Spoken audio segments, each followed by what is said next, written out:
person is wicked, goes against the Torah, whatever success they're given in this world, it's certainly not a blessing. It doesn't matter what you say, what you think, what you do, what I say will happen. Because I don't listen to anybody. You quote the scripture to me, I will dismiss it. You wake Buddha up from his grave and bring him, I'll still dismiss him unless he agrees with me. It doesn't matter who. If God comes, I will not listen to him because I know better than him. But what can I do? It's true. Money that comes in any form of wickedness is never blessed money. It's cursed. How much money did you pay for Tyler Perry's Gulfstream jet, for example? Well, for example, that's really none of your business, but... Isn't it the business of your donors? Listen, I paid. You kind of caught me off guard here, okay? You said that you don't like to fly commercial because you don't want to get into a tube with a bunch of demons. Do you really believe that human beings are demons? No, I do not. And don't you ever say I did. If I know that all the money that he gives is a way for me to serve him, there's no need for me to cheat. There's no need for me to lie. Any religious leader who speaks the word of God, who has more than one suit, while someone has no clothes, is a cop-out. Yeah, you know, Larry, I just don't see it that way. How much in assets is your company have under management? $350 billion. There's no need for me to do anything illegal.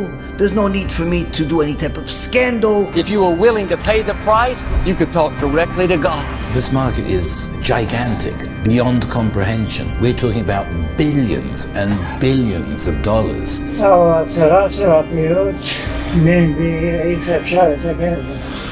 One of the things that I've been speaking against over the last several years, that's mamash the Satan himself attacking Am Yisrael with cash advance.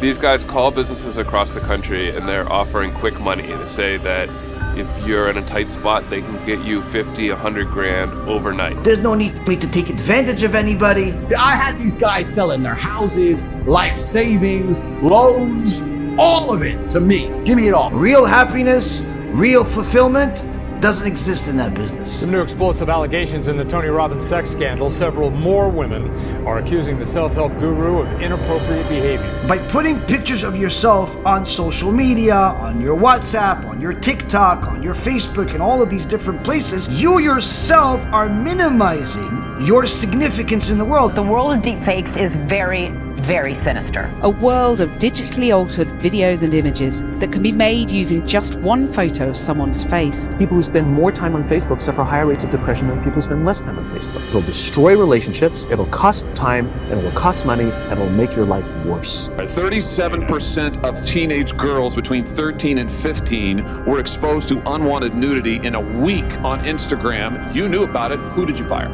We now know that many of the major social media companies hire individuals called attention engineers who borrow principles from Las Vegas casino gambling, among other places, to try to make these products as addictive as possible. Dr. Lawrence American Board of Psychiatry and Neurology shows us what happens to your brain when you watch porn using SPECT scanning. It says what they did was evil in the eyes of Hashem. Being promiscuous and all of the immorality is considered evil in the eyes of Hashem. Controversial recent ad campaign featured kids with a bear in a bondage outfit. Wicked people succeed tremendously with an enormous amount of money. Don't look at the bank account, look at the life. More times than not, that money is a curse on that person. Nobody ever tells you that, like, when you get to the top, there's nothing there. There's nothing there. There's just more of that if you want it. The 666 pair of sneakers feature gold pentagrams, inverted crosses, as well as human blood inside the sole. Some have dubbed this performance as a satanic worship service on primetime live broadcast television. Why do you still do it? Why are you still out here? Well, it goes back to the destiny thing. I made a bargain with it a long time ago, and I'm holding up my end. What was your bargain? To get where I am now. Should I ask who you made the bargain with? With the chief commander. On this earth? And this earth, and then in the world we can't see. Those people, with their false beliefs, go further and further away from God. And in the end, they'll be punished for it.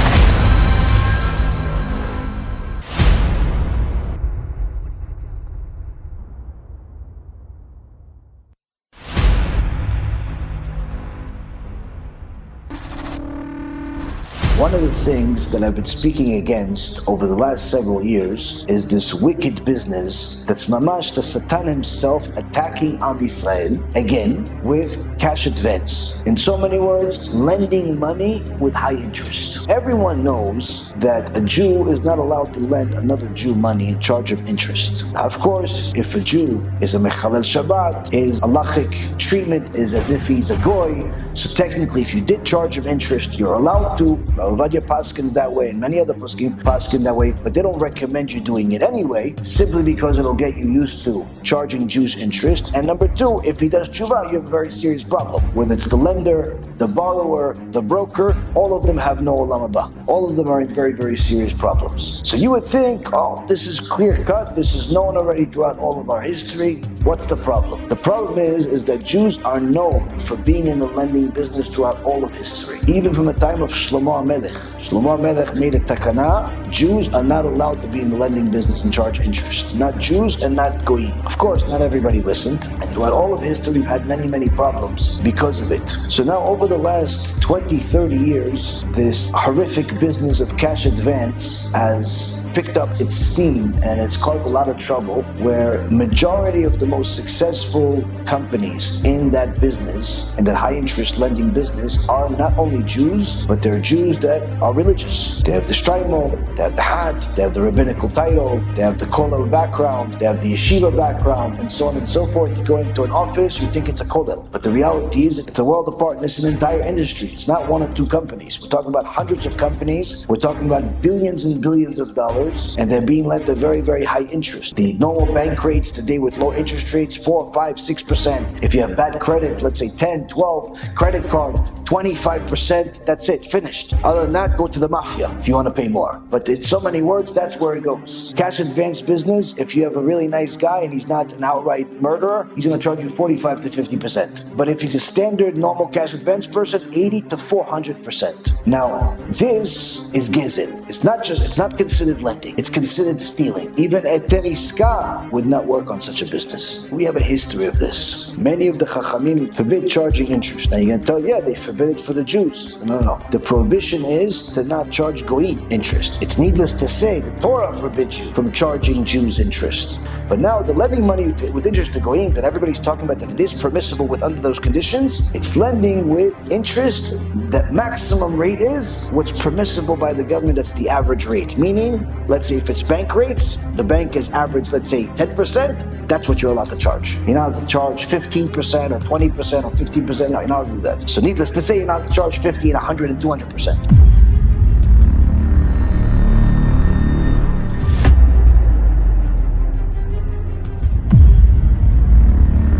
Well, if you're a business owner or know someone who is, it's no secret that it takes money to make money. But how you get it could leave you caught in a trap, especially if you're forced to tap into a shady cash advance company. Imagine you're running a small business. You borrow some money. You're paying it back. Maybe you've fallen behind. Maybe you haven't. And then one day, out of the blue, you can't get any of your money out of the bank.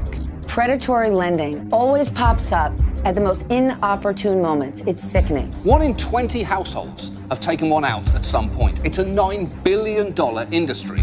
There are more payday loan stores in America than Starbucks and McDonald's. Your accounts are locked up.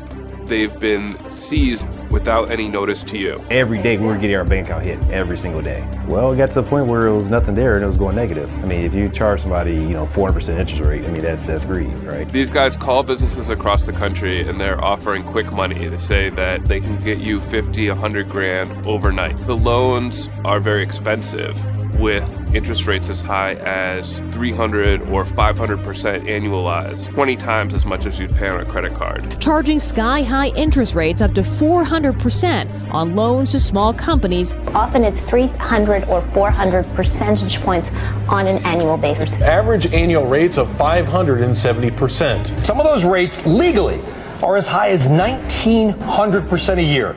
Freezing bank accounts, filing liens on your homes. A confession of judgment is something that the borrower signs as a condition of getting the loan. It basically means they give up their right to be heard in court. Even if confessions of judgment go away, there are all kinds of other abusive practices in the cash advance industry. So you're probably going to be hearing more about this industry for years to come.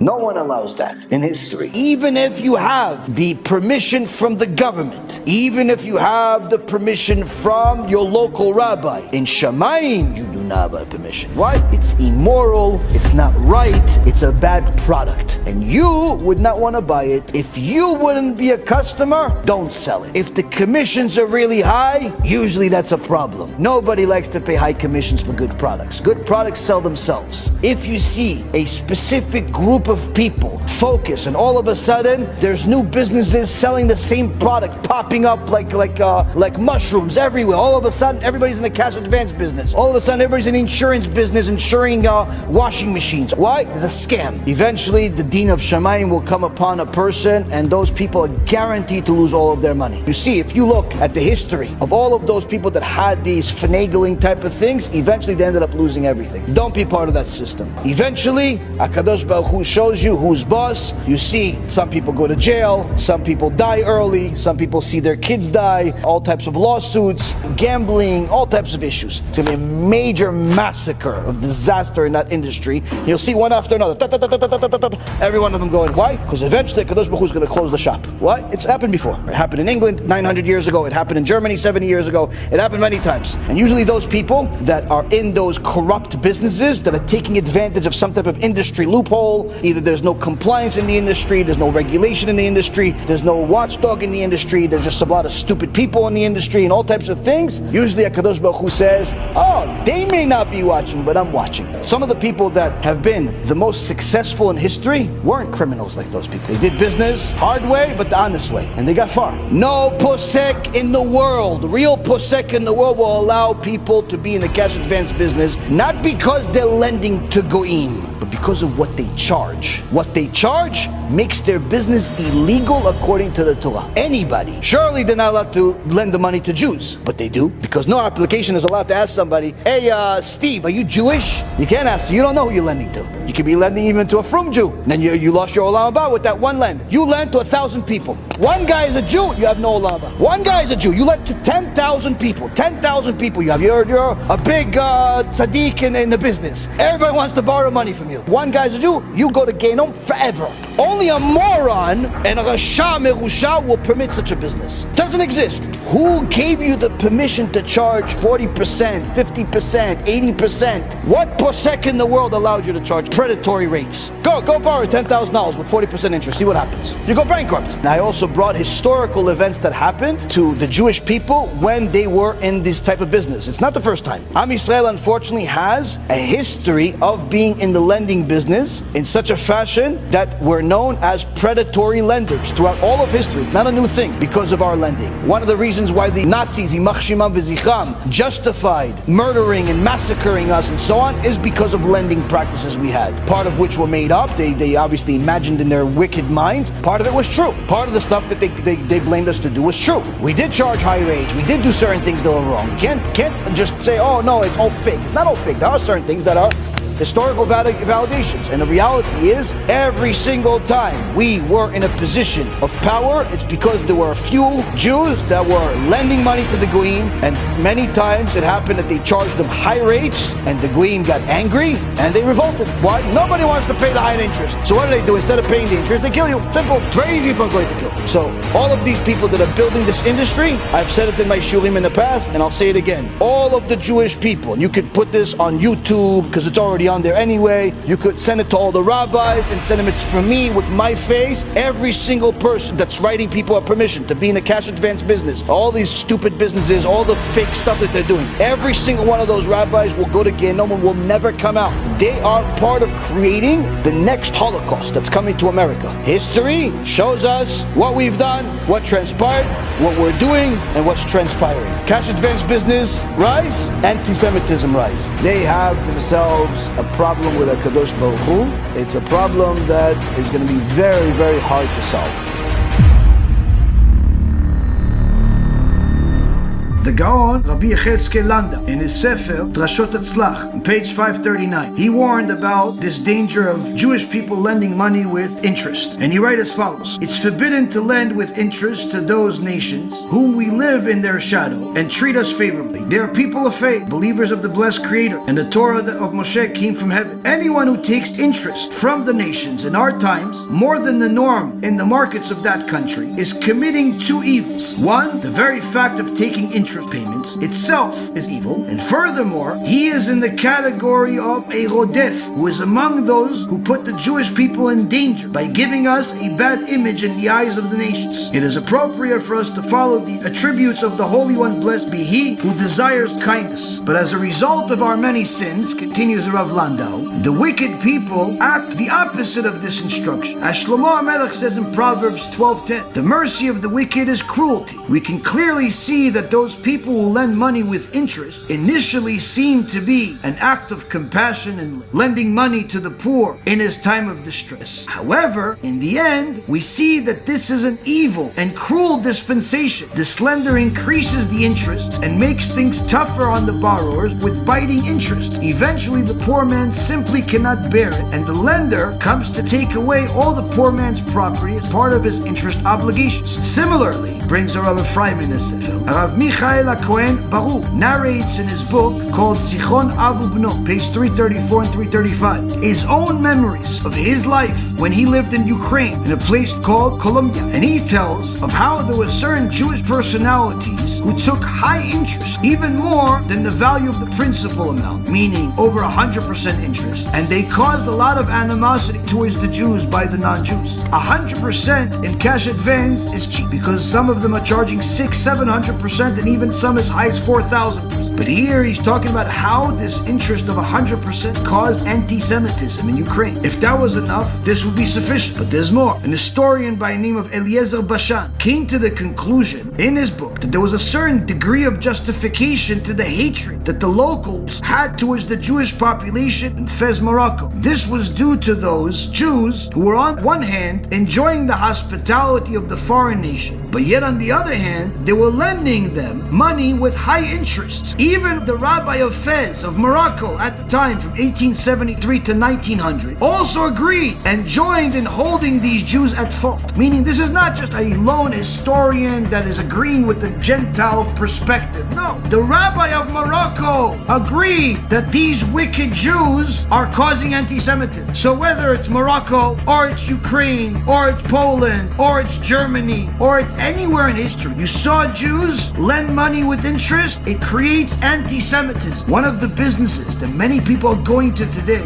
is this rotten business. The Satan pays cash, and a lot of it, people think that they're going to do good, and therefore they'll be able to give tzedakah. I can assure you, not a single dollar that you donate from that business is considered tzedakah. It's all considered stolen. Every single person in that business, even if you're a clerk, even if you do the paperwork, if you're a lawyer, if you're an accountant for them, if you're a secretary, needless to say, if you're a broker, a principal, compliance officer, and an owner, every single one of those people is bringing anti-Semitism to the world. Every single one of them is increasing the power of Amalek, and some of them are even part of Amalek. And worse of it all, any rabbi that takes money from those people, knowing that this is where they get their money from, without saying anything, without stopping it, without at least rebuking the guy and trying to get him to do tshuva, you are a partner to the crime. Why? By you taking money from these criminals, you're in essence enabling them to continue doing evil. If you are in a horrible, spiritually deformed business, whether it's the cash advance business or any other business, if you're cheating your customers,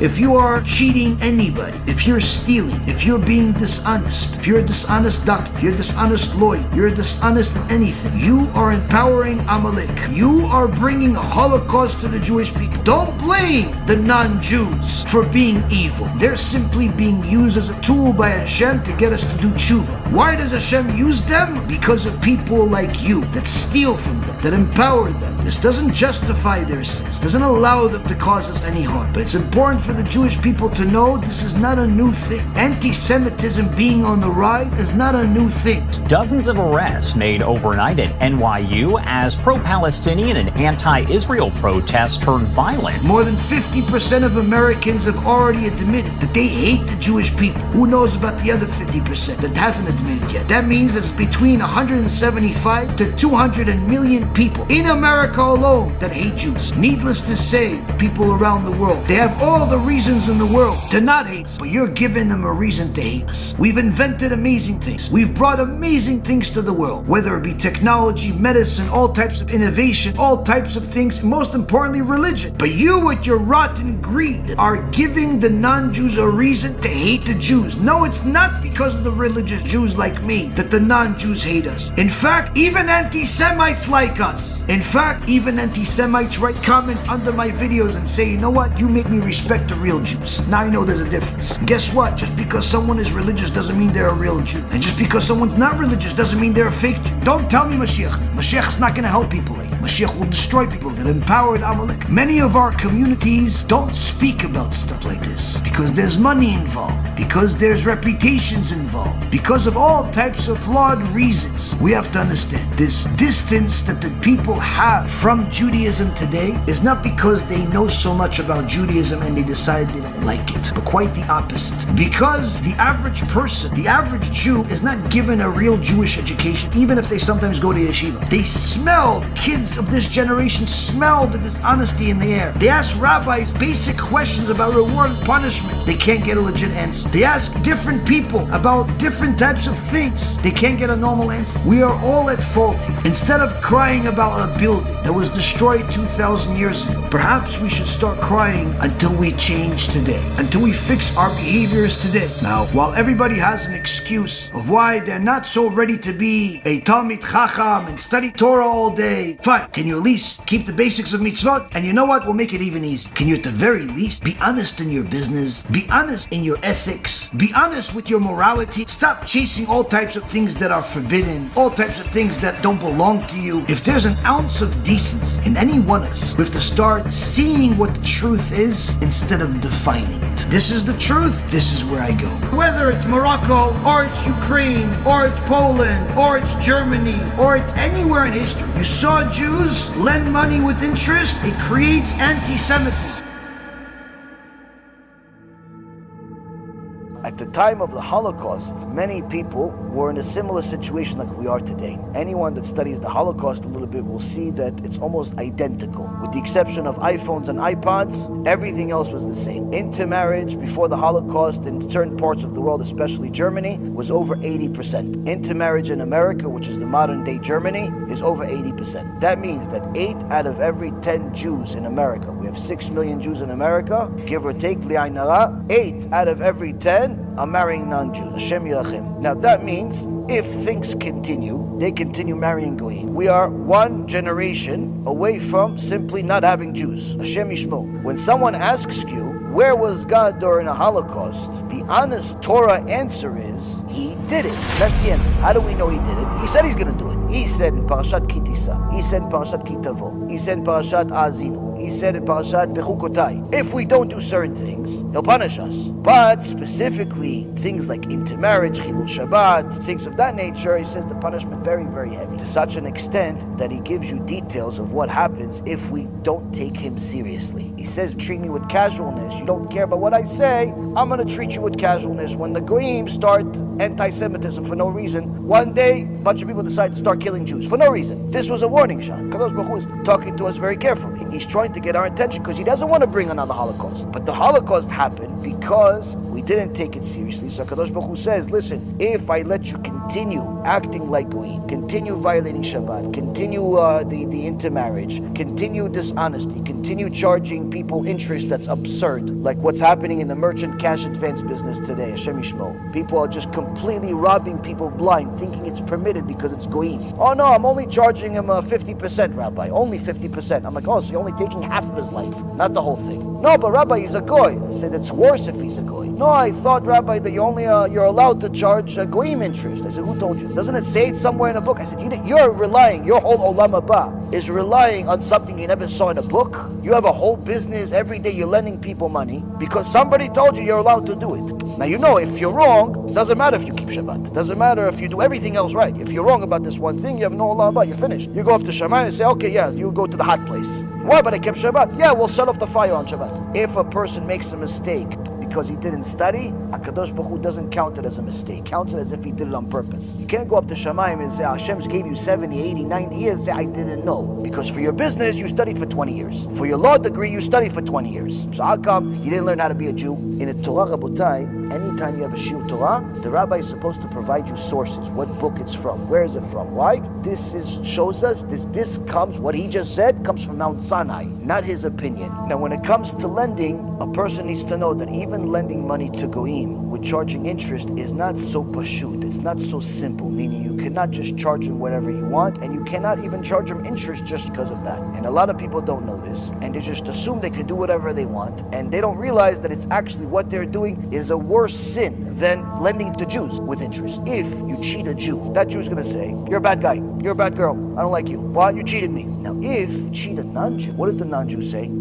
All Jews are bad. It's not just you anymore. Everybody's bad. And that's called Chilul Hashem. Desecrated Hashem's name. So when we do something bad to goyim, it's much, much worse than doing something bad to Jews. That doesn't mean we should do something bad to Jews. But the point being here is that we have an entire industry that's been built over the last 15, 20 years called merchant cash advance that's predominantly led by Jewish people. Many of them pretend to be religious. They are doing the same thing that we did in almost every generation that had a disaster. If anyone ever read Mein Kampf from Hitler, Hitler tells the world why he hates Jews. He says the Jews created communism. The Jews of that time were communists. They hated religion, they hated Torah, they hated God. So they created something called communism. Hitler thought of himself as a God belief, thought of himself as someone religious, even though he murdered millions of people. He justified it based on his demented ideology. That's what Christianity has been doing for 2,000 years. But the point is, one of the reasons why he hated Jews was because they were anti-God. But another reason that he sold to the people, that he said, you hate Jews also, even if you don't care if they're religious or not, because Jews are taking advantage of you. People said, how? Jews are the ones that are in control of all of the banks that are lending you with high interest. And everybody said yes.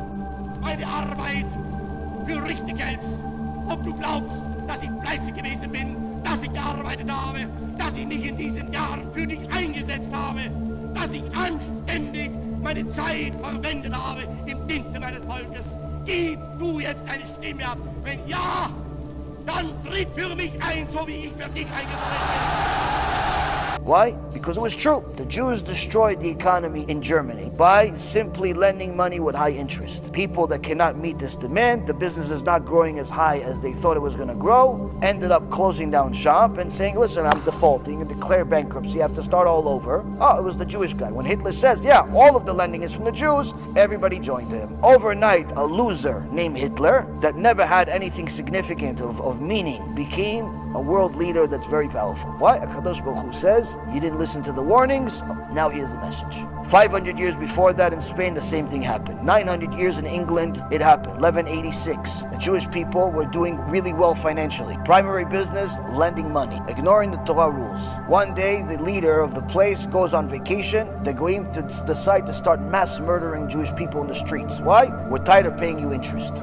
This, Rabotai Karim, is repeating the same story over and over again. This is why Shlomo HaMelech 3,000 years ago says it's not allowed to lend people money with interest even if they're not Jewish. Where is this leniency to lend non-Jews money with interest comes from? It comes from the Gemara, it comes from a few Chachamim that say it's only allowed if the person is a Talmid Chacham, meaning he studies Torah all day, so he doesn't have time to go work on Wall Street or work on Diamond District or work construction, because he learns Torah all day, but he needs to make a living. So he has a little bit of money his parents gave him or some people gave him. He can lend it to some goy, charge him just enough money to make a living. He needs $2,000, $3,000 a month. That's all he's allowed to make. Meaning you're not allowed to become wealthy off of this money, which is the opposite of what's happening. This is an industry that has grown so big that in just the last 5 or 6 years, there's been at least half a dozen companies that have become public company, billion-dollar company, from simply doing a business that's destroying the economy. And if that's not bad enough, just to show you how bad it is, everyone knows the mafia,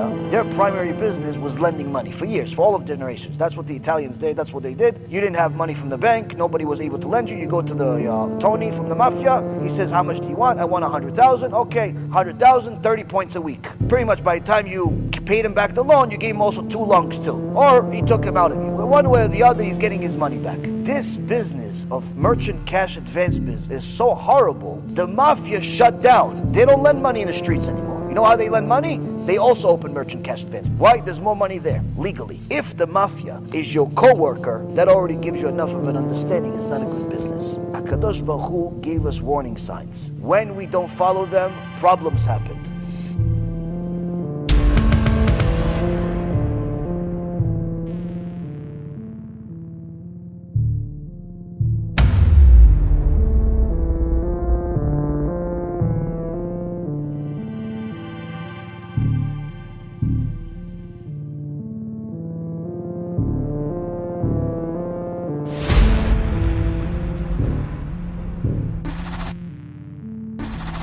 Think that the Yetzer Hara has changed. He hasn't changed. He just modernized himself. The Yetzer Hara is very modern. He's so modern, he's more modern than you. He knows about the fashion that's going to come out before you do. Why? He's responsible to bring that stumbling block in front of us. And a person that thinks that they're going to be able to use this excuse in Shamayim should also read another thing that Shlomo HaMelech said, where he says in Mishle, in Proverbs, chapter 19, verse 21, and you read it in your prayer in your Siddur. Rabot machshavot belev ish, ve'etzat Adonai hi takum. Shlomo HaMelech, the wisest of all men, says many designs, meaning many ideas, are in a man's heart, but the counsel of Hashem, only it will prevail. A person can have all types of ideas.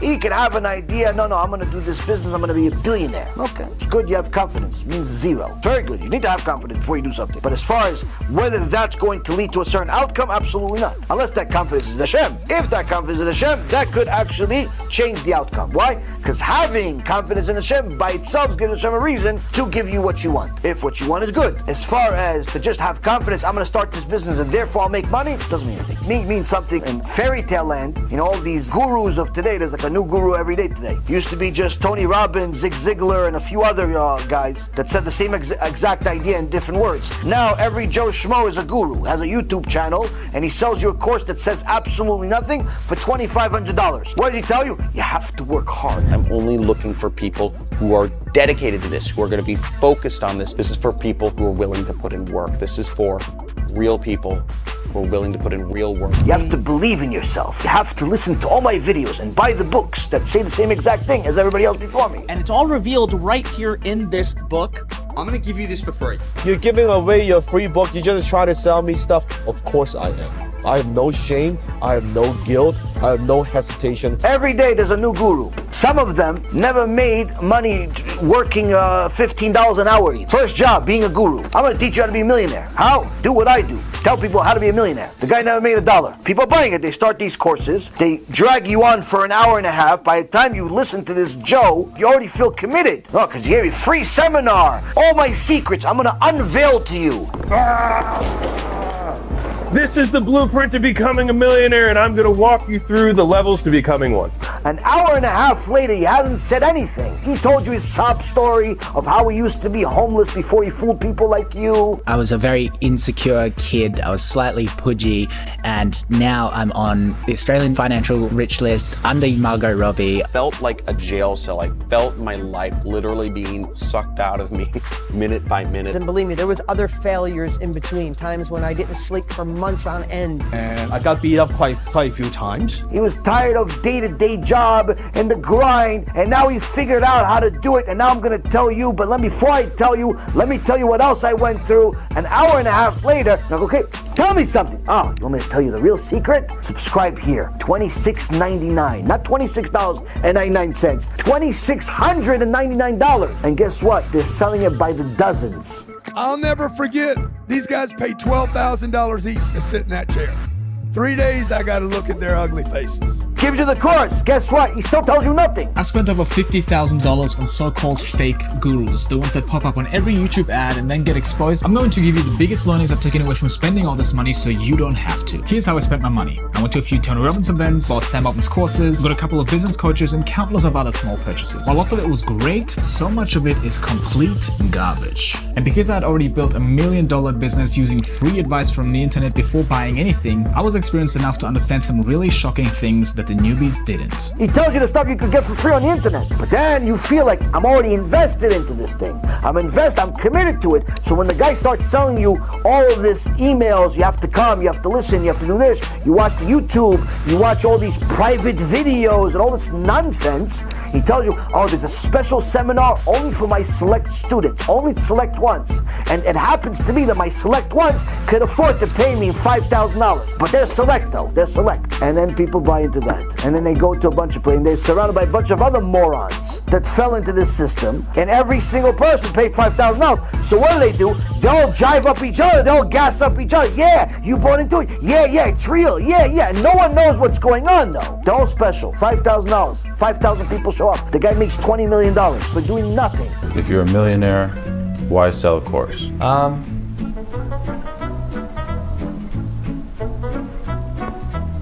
I need to treat money like it's sacred.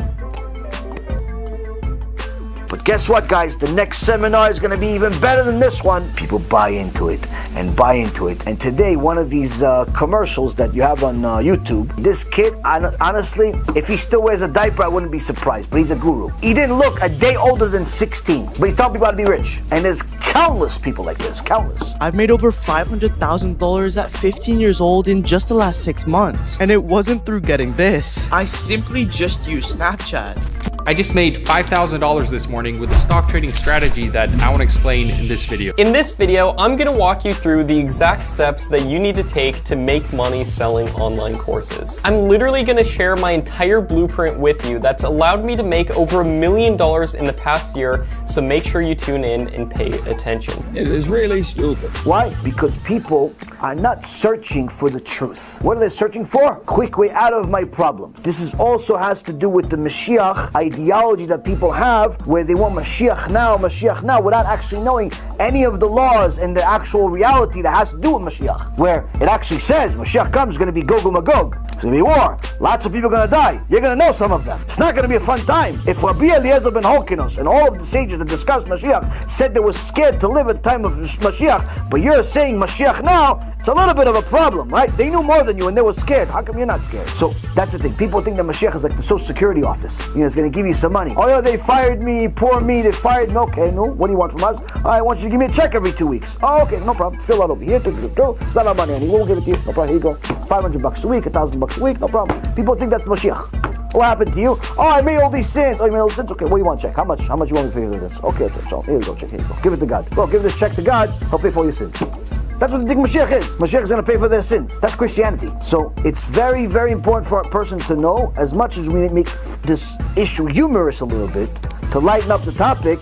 But the reality is, it's a horrible mentality. The stupidity of man will cause a person to sin, and then they get upset at Hashem for punishing them. A person that does business sees that their business is doing well, sees that they're succeeding. Be even more careful after success than you are when you first started. There are many people that have made a fortune off of all types of stupid things in the last several years, whether it be these bitcoins and their cryptocurrency. Look, I'm sure you've heard about it. Bitcoins. Meantime, another 52-week high for Bitcoin. Or it's YouTube, and all of a sudden these 15-year-old gamers, influencers, and they have millions of followers, and these followers are actually giving them money, and these people are literally making millions of dollars off of nothing.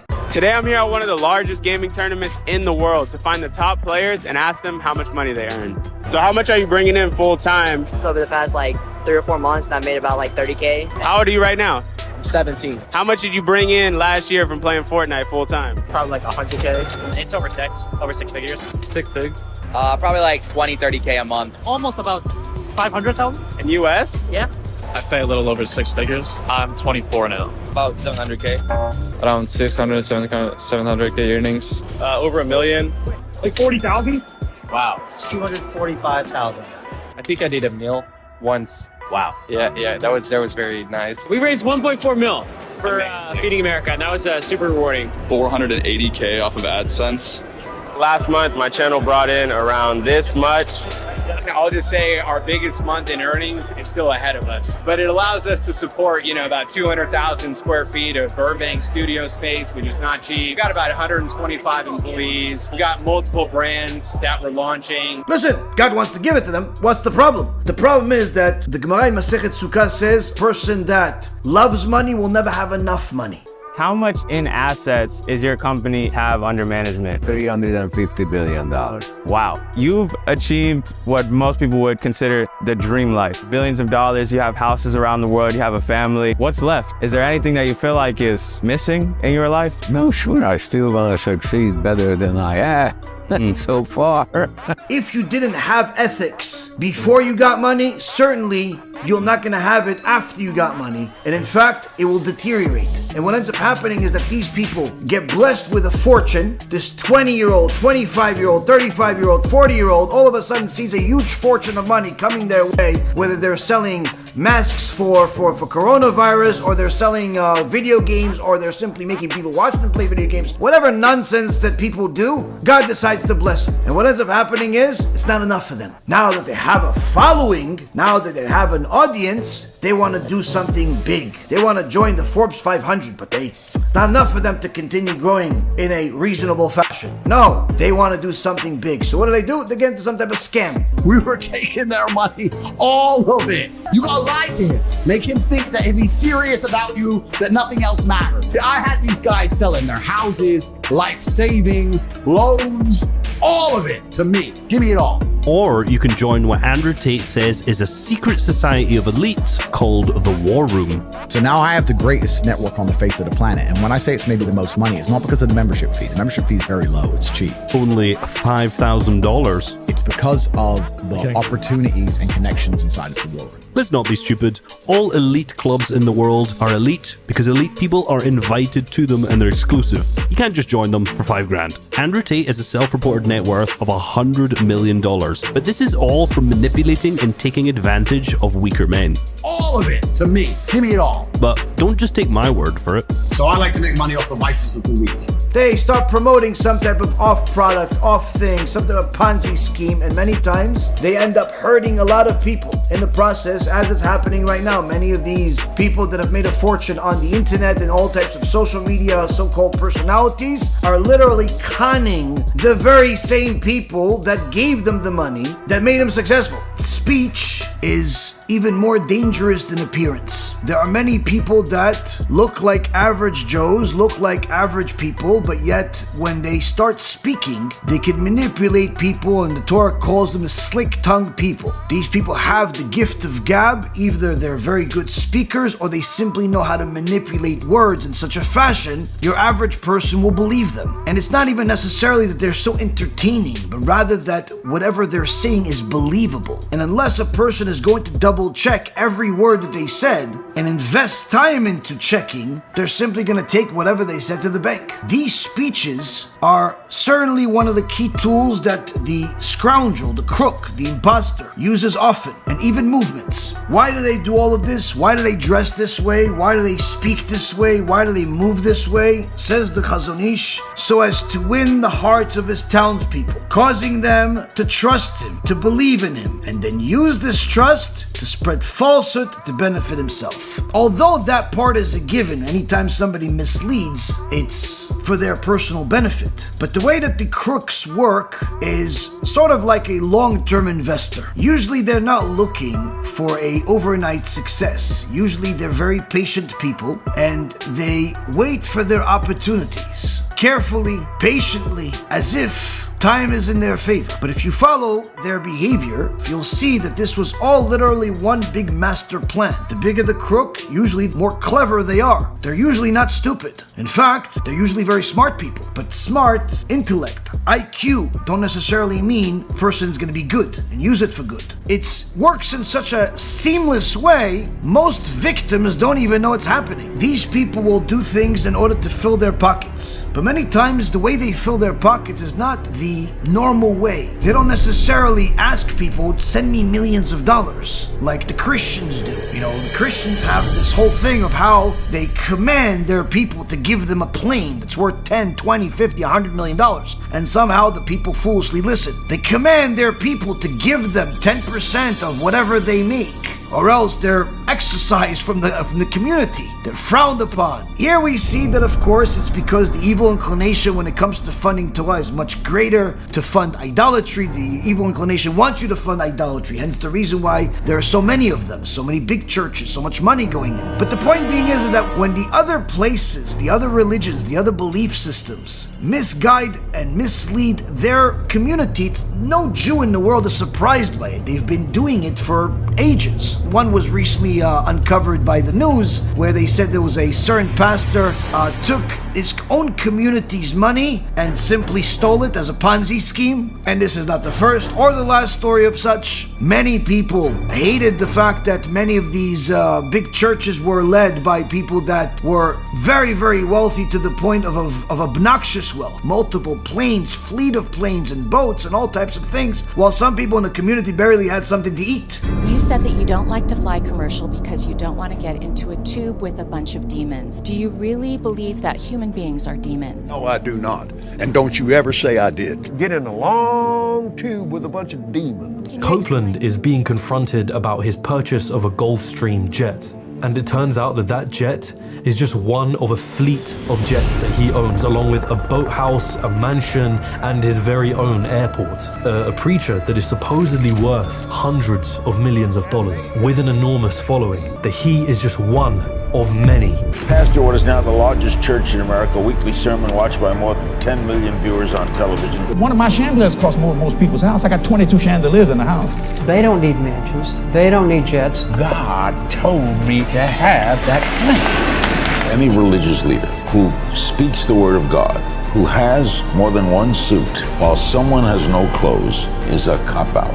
Yeah, you know, Larry, I just don't see it that way. For $54 million, I want you to imagine how many people could be fed. Well, how many homeless could have places to sleep. The fresh breath of all.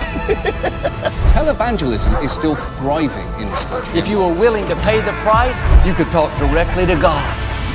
It's a huge business that's also created a huge controversy. It's a strategy where they decided to target the poorest people in the world. What is a pyramid?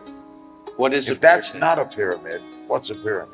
People think, oh, it's only a course, right? $26,000. Are you listening, everyone at home? Are you listening? All he had to do was sell more access to himself. Of course, spitting at Hashem in the face in the process, many of these people care less about Hashem. They care about money. Doesn't matter what you say, what you think, what you do, what I say will happen. Because I don't listen to anybody. Doesn't matter who. If God comes, I will not listen to him because I know better than him. So when it comes to life, fundamental life, I am an absolute authoritarian. How to spot the criminal. How to spot the crooks that are misleading communities in the most awful ways. This is a lesson that each and every single one of us, that if we can follow it, it's going to help you avoid a lot of anguish. Great is the sin of the scoundrel, so as to win the hearts of his townspeople, causes them to trust him and believe in him, and then uses this trust to spread falsehood to benefit himself, doing many bad deeds in order to fill his own pockets, and covering his deceitfulness with smooth talk, presenting himself as innocent and incapable of deceit, as if his ways are straight and his words truthful. Tithing lays the foundation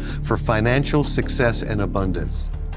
Tithing is the way for recession or depression to bypass you. I want you to go to the phone or online and sow a seed. Somebody's son is going to be set free from alcohol because of your $1,000 seed. I'm going to ask you to sow an exceptional and uncommon seed of $1,000. Click on that donation button to sow $1,144. So God is giving you the harvest, and the harvest of the seed you sow. You can't expect the harvest if you don't sow seed, spiritual, physical, or financial. And unfortunately, since much of this stuff is unregulated, under the radar, and even if it's in the cover of the news, no one cares enough in order to do much about it, this is going to continue until it becomes even more massive. In cryptocurrencies and things that are like it, it's literally unbelievable. The amount of fraud that's available on the internet, all types of fraudulent products and fraudulent services and fraudulent gurus and so on. It's literally, you have to pray 5 times a day, not 3 times a day, just to literally merit having somebody honest to deal with in the business world these days. Everywhere you look,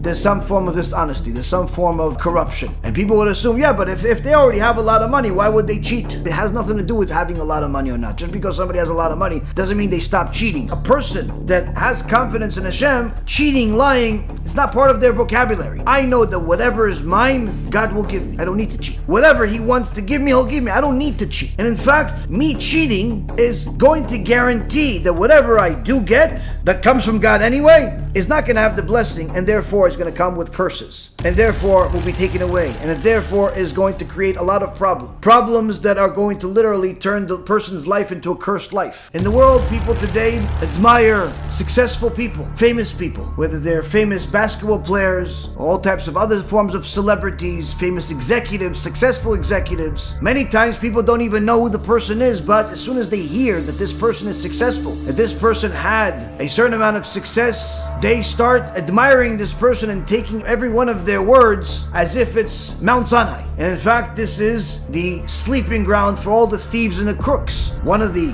primary ways that they take advantage of the public is by portraying themselves as successful, because people are stupid enough to believe them, that they worked for the government, that they did business dealings with major organizations, that they're friends with all types of people, and people will literally befriend them and even do business with them just because of the words that they say, give them a fortune of money for all types of things, and then end up crying about the fact that this person cheated them. Well, if you would not do business with people just simply because they say they're successful, and you would actually do business with people because of what they have to offer and an actual real track record and a real relationship of some kind, then you wouldn't get this type of outcome. But unfortunately, when a person is so shallow that they're only going to marry somebody because they look a certain way, or have a certain type of profession, or they have a certain type of possessions, or they're only going to befriend a person because they're part of a certain family, or they're part of a certain community, or they're only going to do business with somebody because they have a certain type of customer base, or a certain type of office in a certain location. These are shallow behavior traits. These are horrible decision-making factors. When a person has bitachon in Hashem, they're not looking for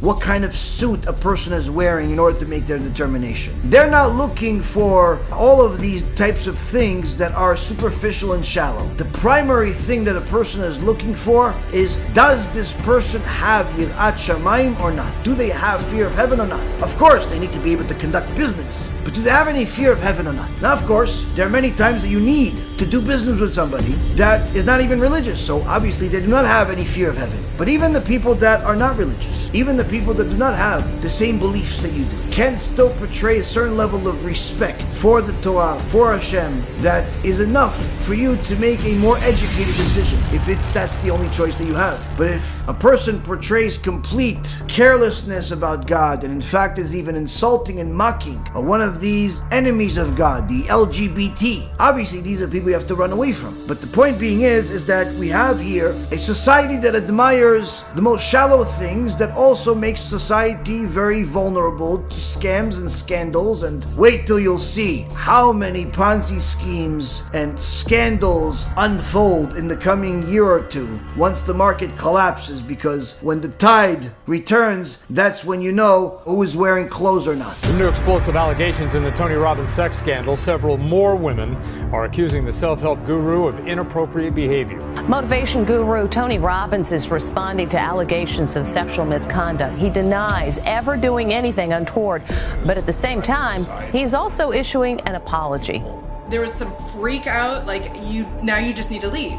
Kimberly is one of 9 women who have told BuzzFeed News that Robbins groped them, exposed himself, or made unwanted advances. And you'll see many times the biggest scandals in the world end up being shown at the end of a bull market, at the end of the uprise. And there's going to be a huge amount, much more than what we've seen so far. Already before the whole crisis, there's already a huge amount of scandals just now in the currency, the cryptocurrency industry. The second biggest exchange just showed that it's completely a Ponzi scheme, corrupt. The guy was supposedly worth $35 billion last year. Today, it's obviously a negative net worth and he's on his way to jail. The highly anticipated criminal trial and sentencing for Sam Bankman-Fried is kicking off, with Sam facing 7 counts of fraud and conspiracy that could net him a life sentence, worth $32 billion in just a few short years. But then even more quickly went bankrupt virtually overnight amidst discoveries of massive fraud and scandal. He graced the covers of Time magazine and rubbed shoulders with the likes of Tom Brady and Bill Clinton in the Bahamas, where he lived like royalty. Now, with billions of consumer dollars completely wiped out and many thousands of lives ruined, Sam has become the very embodiment of crypto abuse and bad behavior that he said he was campaigning against. But just how did we get here to become the greatest fraudster of all time?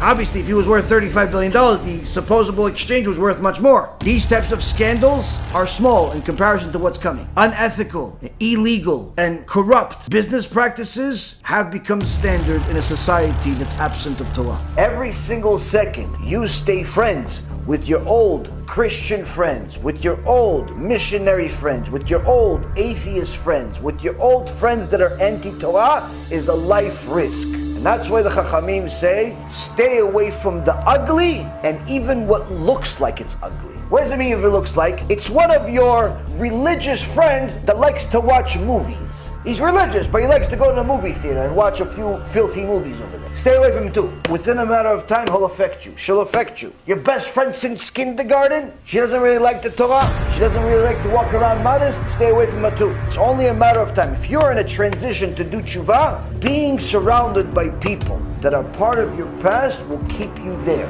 You'll have a much more difficult time moving forward if you're surrounded by people that are from your past. Why? Because they're not moving forward and you want to. But now, you're going to feel bad about moving forward while they stay the same. You're going to feel embarrassed to move forward while they stay the same. They're going to remind you of it constantly, so you have to make some very difficult choices. Unless they're respectable people, unless they're very receptive, and so on. But if the people are anti-Torah or they're simply just mikulkalim, people are just simply rotten. They're just something went wrong that's along the lines, and unless there's a hand of Hashem involved, you can't change them. Stay away. People always ask me, how do you survive this world? Especially young men, where even if you want to protect your eyes, even if you want to protect your bleat, even if you want to do all types of things, how do you do it? If you're not learning Torah and Musar every single day, you're going to have a very difficult time. When it comes to learning Torah and Musar, you not only have to learn Torah and Musar, but you also have to learn from a place that inspires you. Because many times people get inspired by, let's say, our shiurim, to do tshuva, to get some chizuk, to do good things,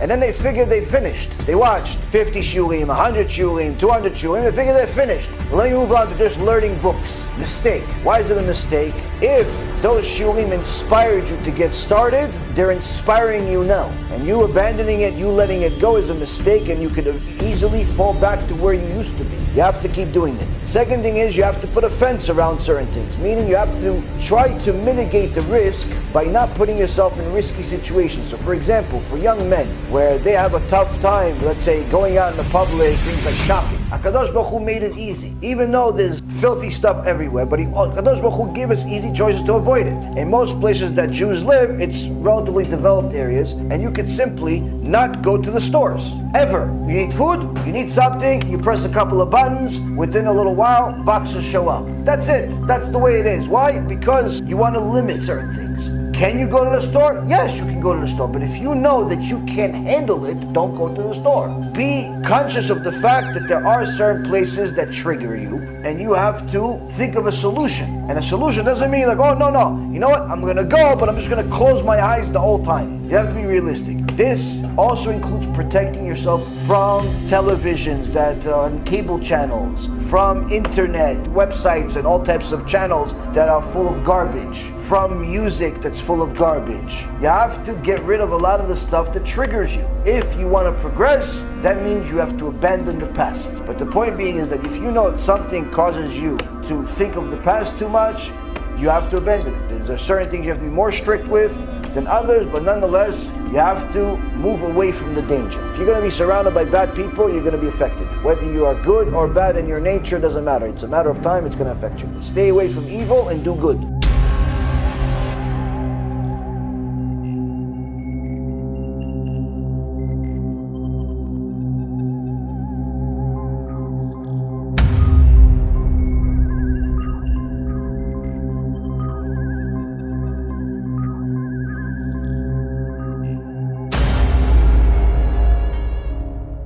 What does the Talmud hint about social media and its harms to relationships? By the age of 15, 86% of kids have a smartphone, according to Common Sense Media. There are a lot of positives, right? Connecting with friends, for example, but there are also some very real risks.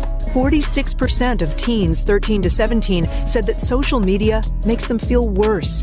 Just how triggering are our phones when it comes to dopamine? It's just like gambling. You may have heard people talk about getting a dopamine hit when they get a like on social media. Yeah, but what exactly is dopamine and what is it doing to your brain? The euphoric feeling when that latest Instagram selfie becomes a huge hit, likes suddenly pouring in from friends, family, and followers. Social media platforms leverage the same neural circuitry as slot machines and drugs to keep us satisfied and coming back for even more. Dopamine is a type of neurotransmitter or chemical in the brain. It also plays a major role in how we feel pleasure, helping us to strive, focus, and find things interesting. If we were to look at ourselves through the lens of an experiment, like we would an animal experiment, we think that animal is sick. If you saw an animal digging in the corner, looking for a bone, the dog is looking,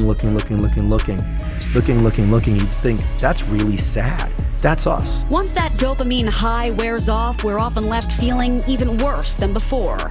The universal symptoms of dopamine withdrawal include anxiety, irritability, insomnia, low self-esteem, and depression.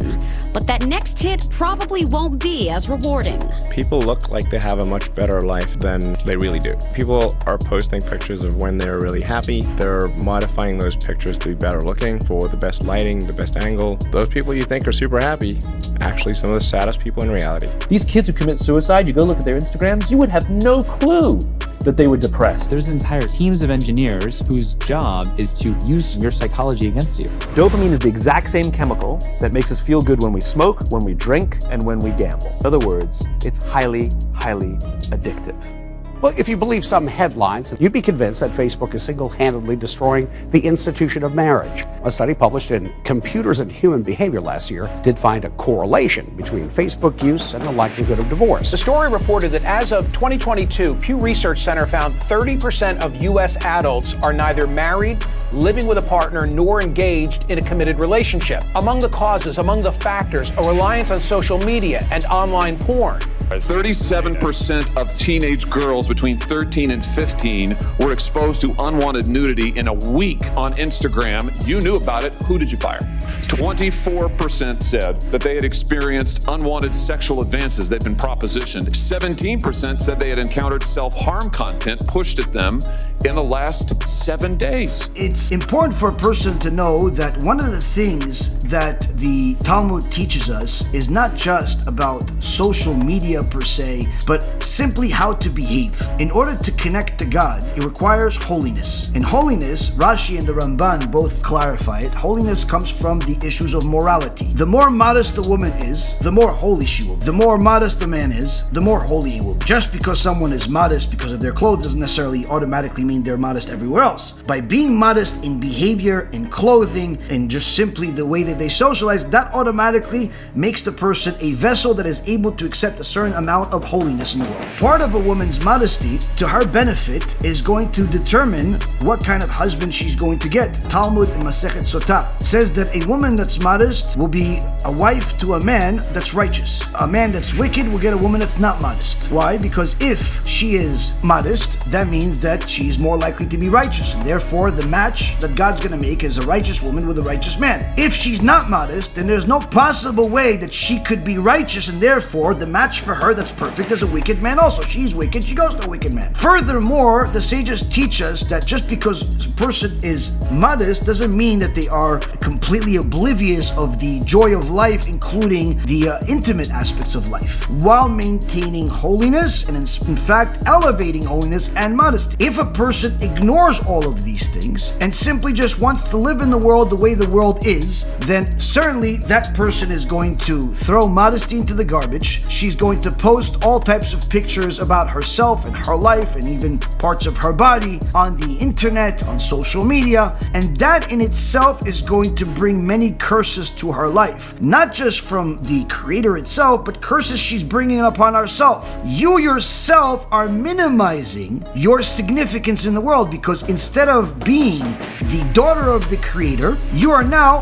have objectified yourself, and to tell people that your significance depends on the way you look, on what you eat, on where you go, on what you wear. You've in essence taken this extraordinary presence that God gave you, being the daughter of the creator, being the daughter of the King of Kings. You've taken that and all that comes with it, and you've minimized it into something meaningless and something that's only for a temporary amount of time. The food that you are putting pictures of you eating, that food, people may not like it tomorrow. It may end up being causing people disease. That dress that you are showing people off that you just got may very well be out of style by the time you post that picture or people look at it. And then instead of them celebrating it with you, they'll actually make fun of you that you're wearing it. The immodesty that a woman presents herself as, and whether she's wearing or not wearing certain clothes, is also temporary as the body changes. And all she will have is, number one, the people that simply only want to be next to her because of our physical shape, and those very same people that will leave her because of that physical shape changes, and also a life full of regrets that she could no longer be that person because age catches up with everybody. So if a woman wants to simply live a life full of regrets, a life that only attracts meaningless endeavors, attracts worthless relationships, attracts only people that want to take advantage of you, socialize on social media as much as you want. But if a woman wants to have meaningful life, a life that has a purpose, the last thing she would do is put even a single picture of anything related to her life. And in fact, any personal detail about her life on social media or anywhere. In fact, I would even say that a woman shouldn't even share pictures with family as often as people do, unless they promise to never share it with anybody else. If you want to send your mother or your father a picture of you and the kids, or you being, I don't know, wherever you are in the world, as long as they promise not to share with everybody else, I'd say, okay, that may be okay. Otherwise, I wouldn't share it. Why? Because there are so many sick people in the world that the very same technology that has caused all of the sins of the world to be magnified,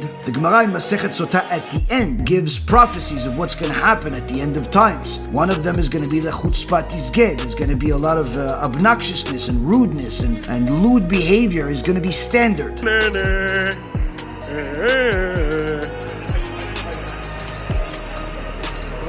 What? Little pal, what you gonna do? What you gonna do, little pal? Yeah. Yeah.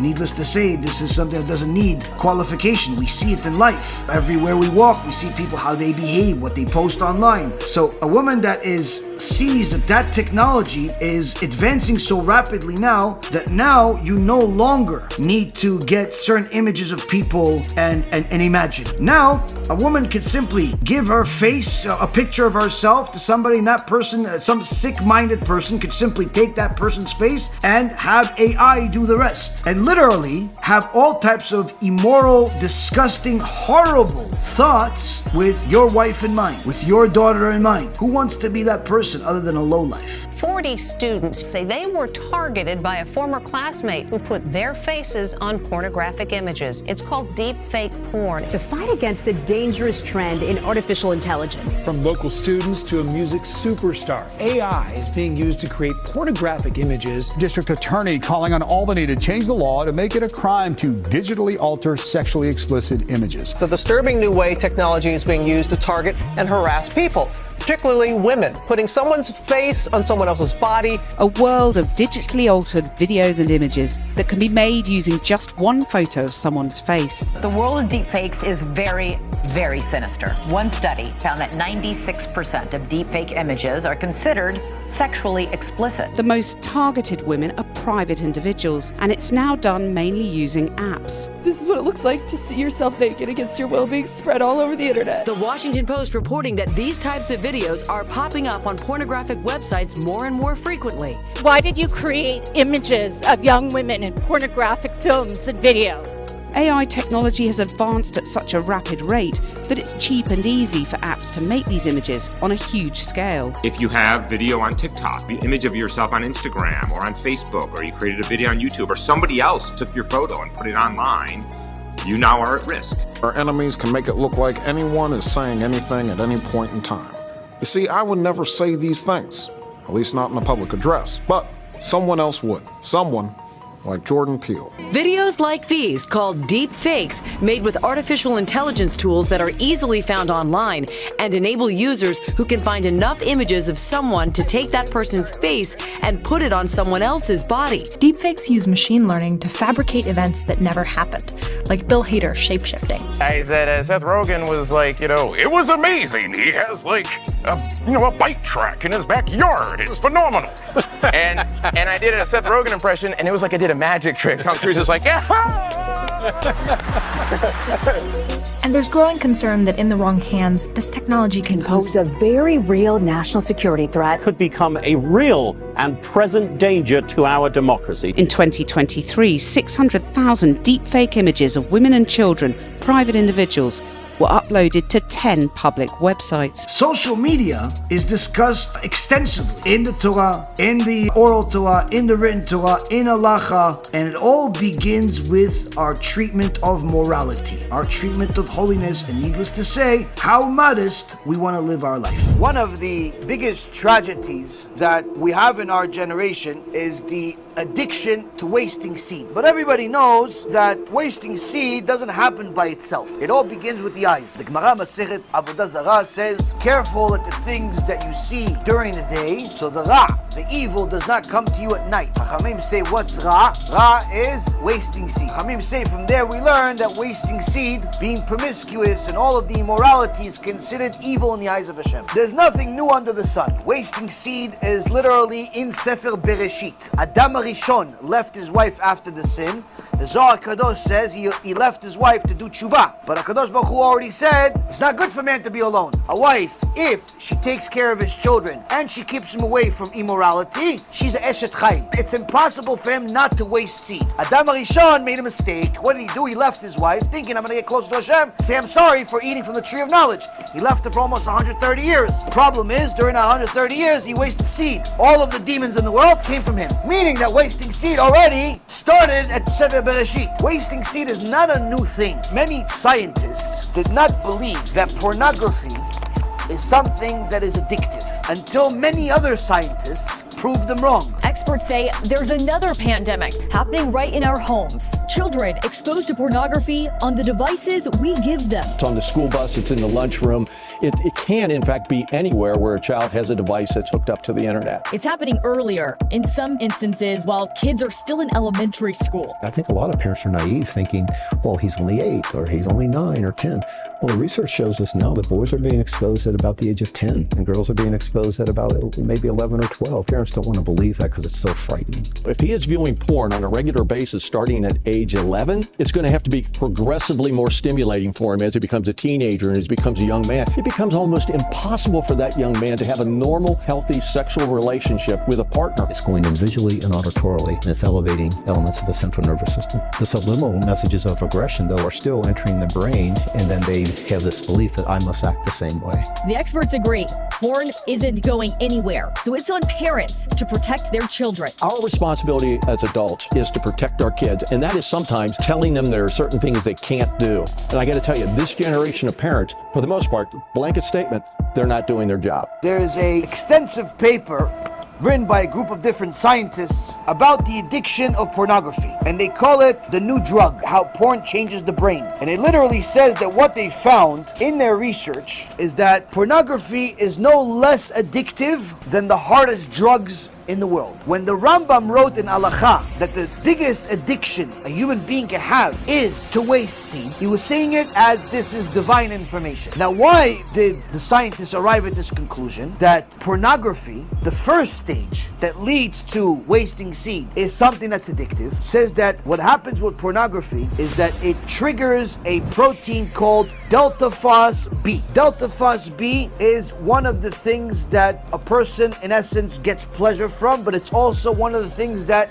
connects to addiction. Drug addiction, sex addiction, money addiction, all types of addiction. And in essence, this particular protein is confused, thinking now after he saw him seeing this immodesty led to a good feeling, and now connects the brain to think that every time he sees this filth, it's gonna lead to good. So now what happens is a kid doesn't know right or left, 12, 13, 14 years old, gets a phone, goes on a computer, has free access, goes on the internet, starts looking at pornography, things he's never even imagined in his worst dreams, and he gets pleasure as a result of it, thinking it's not a big deal. Even sometimes the parents do it next to the kids, Hashem Yachem. I have one kid telling me that his father watches it in the living room, no problem. I said, you must have done some serious sins in your previous life to have such a father. What kind of people we have in the world? In the old generation, at least people would be ashamed of it. They would do it privately. Today they do it openly, in the office, next to the guys. Hey, come look at this. That's what people do today. They have no shame whatsoever. Guess what? Research says pornography sites have more members that are women than men. Surprise, surprise, of the sick generation we live in. They get a certain pleasure as a result of seeing this filth, and now this particular protein programs their brain to think that every time they see nakedness, it will lead to good. Hence, the addiction. Immodesty, not only of what you see, but the immodesty of how you dress. When you are addicted to filth, you don't value yourself. You value what people perceive you as. If they perceive you as pretty, you feel pretty. If they perceive you as ugly, you feel ugly, because you're too dependent on other people's opinion instead of your own opinion. No, I like to wear this clothes. It makes me feel good about myself. You're a filthy liar, even to yourself. What's the proof?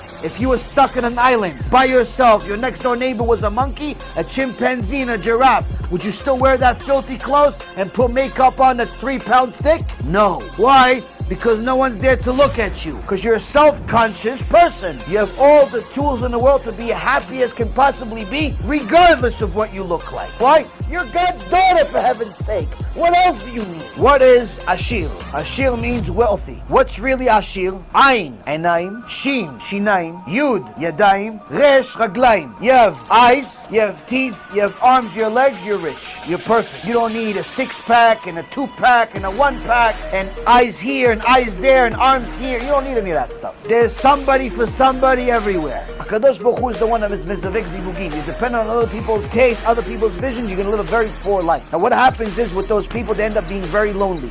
I thought it would be good to be rich and famous. It would be good to be the opposite of this. It would be good to have stuff. It would be good to have money. It would be good to be invited to the party. Well, I've been invited. I've been in. We're having this chat in a private Swish members club in East London. It's super cool. There's bare brick walls. Everyone's double good looking. But I've been inside now. I've seen the other side of the looking glass. It ain't worth it. It's not good. It don't feed your soul. I still feel empty inside. When people say, oh, I want to be like you, I want to be an actor, I want to look like you, the question I always ask them is why? I was a millionaire, beautiful women in my life. I had cars, a house, an incredible solid gold career and a future. And yet, on a daily basis, I wanted to commit suicide. I struggled a long time, not only my bouts of depression that I've had, but also things that have happened to me earlier on. And my security and stuff were coming into the room at night to check my pulse. Like, people don't know how serious it got. Like, it was legit crazy scary. I don't even want to look like Katy Perry anymore sometimes. My private life is a boring disaster, but work is good. Quite honestly, I just didn't want to be alive. I'm in 4 lawsuits. It consumes my life. Depositions, interrogations. I was surrounded by all this wealth and all this fame and all this power, and yet they were all miserable, and I had never been more miserable. I don't have a mom I can call. I don't have a father I can call. And I know tons of people in the Silicon Valley, hundreds of millions of dollars, and are as miserable and as lonely and as broken as you'll ever see. I get depressed.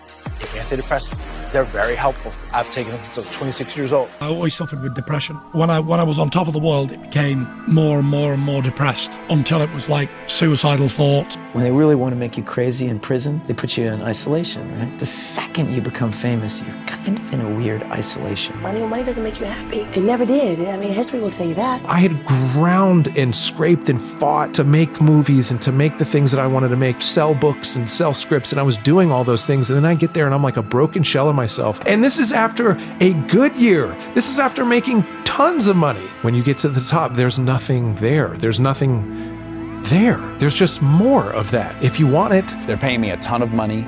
I'm doing everything I had dreamt of doing for 30 years. It all came true. And I am the least happy I've ever been in my life. And when you're very lonely, you end up doing many, many mistakes. One of them is getting addicted to pornography. There are sex centers in every single community now because of the addictions that people have. It's a reality. It all starts with yourself. Rabbi Nachman Breslev Alav Shalom says, Likutei Maharan, person is promiscuous with himself, eventually is promiscuous with the opposite sex. Promiscuous with the opposite sex, eventually same sex. Why? It's not enough. He wants taboo. By himself, not enough. Watching a certain type of filth. So he watches some other filth. Eventually he wants to fulfill that filth. It wasn't enough for him to see normal filth. So now he wants to see abnormal. You don't start controlling yourself of what you're looking at, eventually you're going to become the next pedophile. There's no filter for the people's desires. So the harms of pornography are nearly infinite. For example, the first one is that it's extremely addictive. Like at no point in human history have we been able to do a quick search online from the comfort of our own pocket.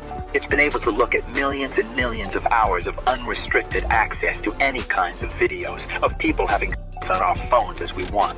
That's entirely unnatural. Our ancestors, our grandparents, have never seen as many naked people as we have seen in our day and age within nearly 5 minutes. Dr. Lawrence American Board of Psychiatry and Neurology shows us what happens to your brain when you watch porn using SPECT scanning. This is a scan of a sex addict brain, an 18-year-old sex addict brain. And we compare that to a normal brain, and at the naked eye, we can tell this is not normal. Now, if we compare that to someone who has cocaine addiction, this is a person who has cocaine addiction. As you can tell, in the prefrontal cortex and the parietal lobe, they're very similar, although you don't see the top part of this brain. The scalloping is about the same if we looked at this sagittally. So we see a lot of the same deactivation from cocaine and sexual addiction. You can tell again from someone who's a normal brain, we obviously don't see that degree of scalloping.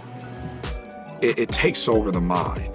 You can filter the phone as much as you want, the computer as much as you want. Guess what? They'll find another computer. Yirat Shamayim is the only thing that can help people stop. Gemara, Masechet Yoma, page 29, says the thoughts of sin are worse than the sin itself. Once you get the junk into your mind, it's already worse than the sin itself. The thoughts come from not watching your eyes. But when it's the intellect, when the sin is in your mind, when it comes from pornography, that sin is literally in your mind at all times. You can think filth all the time. What ends up happening is you train your mind to things that are unrealistic. You start thinking that everything is supposed to be that way. You think that your wife is supposed to look like this. You think that your wife is supposed to do things like this. This is the way your husband is supposed to look like, and all types of disgusting things. I'm not talking about the non-religious world. Hashem Yerachem, what's happening over there? This is what you're having your kids watch if you have a television at home. You have a TV, you have free internet in your house. They're allowed to see whatever they want. They're definitely watching this film. How do I know? I talk to those kids. They start training their mind to unrealistic circumstances. It's like the aroma of meat. The smell of the meat is much more enticing than the meat itself, because the smell of the meat gives you unrealistic expectations. When you smell the meat, it always smells delicious. You want to eat it. You want to have all of it. You want to have the whole cow. Once you have a bite,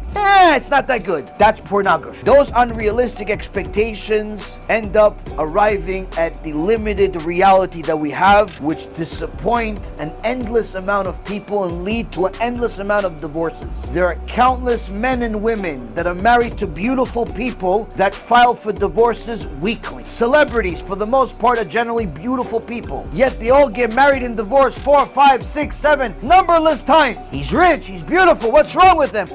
She's ugly. They can't even get what they want ever. It's only a matter of time for them to be sick of whatever good they have anyway. Even what they have that they think is good now eventually will become old news. That's why the divorce rate is only a matter of time in the secular world, in the celebrity world. That's how awful their world is. Because of these unrealistic expectations, that once a person trains themselves for disgustingness, trains themselves for immorality, and makes themselves addicted, they in essence become much more vulnerable, because to you it became the new normal. Gemara says after you make the same sin twice, Yetzirah tells you it's allowed. But once you become addicted to pornography, now you're much more vulnerable. Anybody says, oh, come look at this, you're going. Somebody says, come to this filthy club, you're going. Somebody says, you want to go a double date, going. It's easier to repeat the sin even further when the sin is a thought. That's why it says the sin of thought is worse than the sin itself. You can make the sin in the middle of the afternoon, you're at work, you're in your office, you're doing whatever it is that you're doing. Somebody upsets you. You remember in your mind the last time you were upset, the way you relieved yourself that made yourself not upset is you went and did some filthy things. So what do? You go to the bathroom, you go to your car, you half-hour break, you're finished. Some guys are so addicted, they do it in school, they do it in everywhere. They do it all day, all night, girls too. And they don't even realize it's a disease. It's like having cancer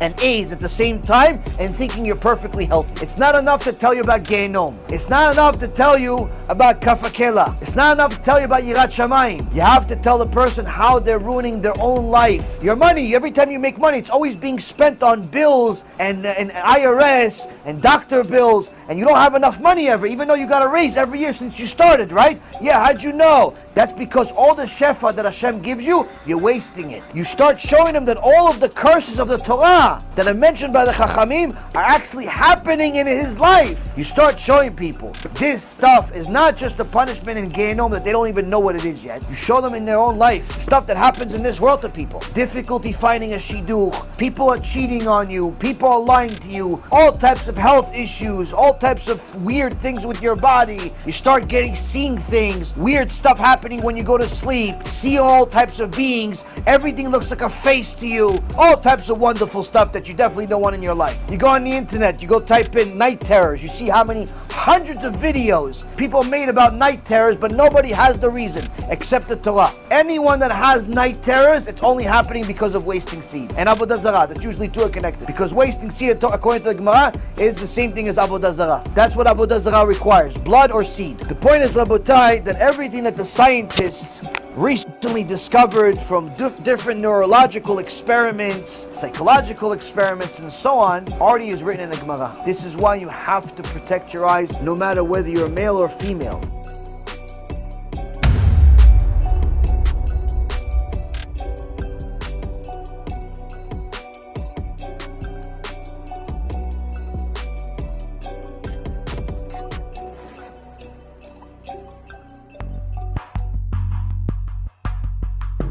If you are one of these new Jewish podcasters, or you want to be a speaker of some kind, even those that call themselves Torah speakers, this section is for you. Now, why is it called a warning? Because you have at the end of the parasha, Parashat Emor, it stands out like a sore thumb. And while of course the average person that doesn't delve deeper into the Torah may not necessarily see themselves in this section, but I could assure you it is relevant to every single one of us, especially at our moments of weakness, and even more so to people that speak publicly, or even simply people that speak to a lot of people. It says, the son of the Israelite woman went out, and he was the son of an Egyptian man among the children of Israel. They fought in the camp.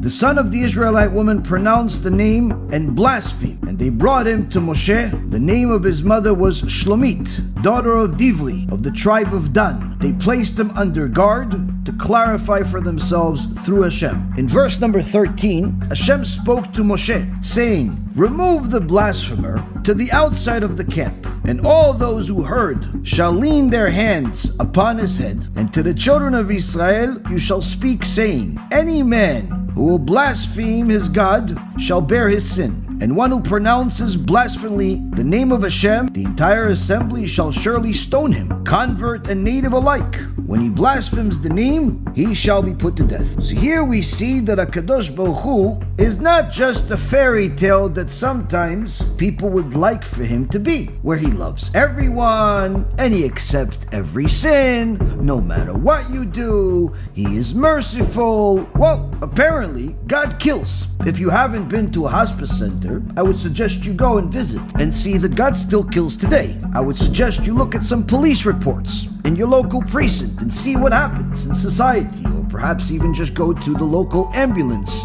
attendant and ask him, how was your last week?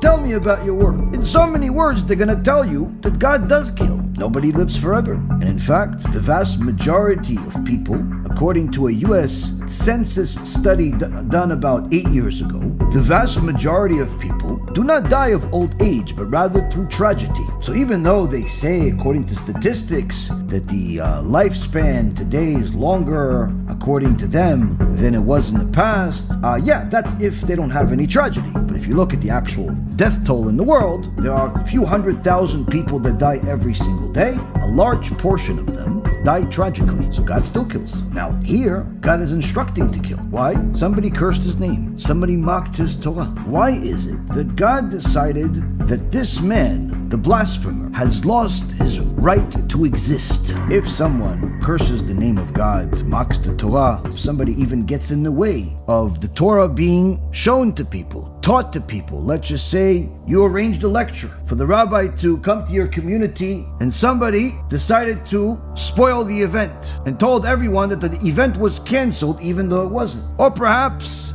the rabbi was teaching and people were watching the lecture, and then you decided to tell the people, no, don't watch this rabbi. Let's go watch sports instead. These are different ways where you got in the way of the Torah. You desecrated the word of Hashem by doing something like that. Kareti karet nafsho. His soul shall be cut off. We understand that being a blasphemer is of the same horrible category of sins, where someone is in essence declaring war against Hashem. But why would this person do such a thing? This went from bad to worse. Why did it go from bad to worse? Because it says the son of the Israelite woman went out. What does it mean he went out? The Ibn Ezra, nearly 800 years ago, clarifies. It says vayitze, he went out to teach us. If he thought bad things about Hashem, certainly it's not good, certainly it's a sin, but he would not get the death penalty. The reason why this had to be the most severe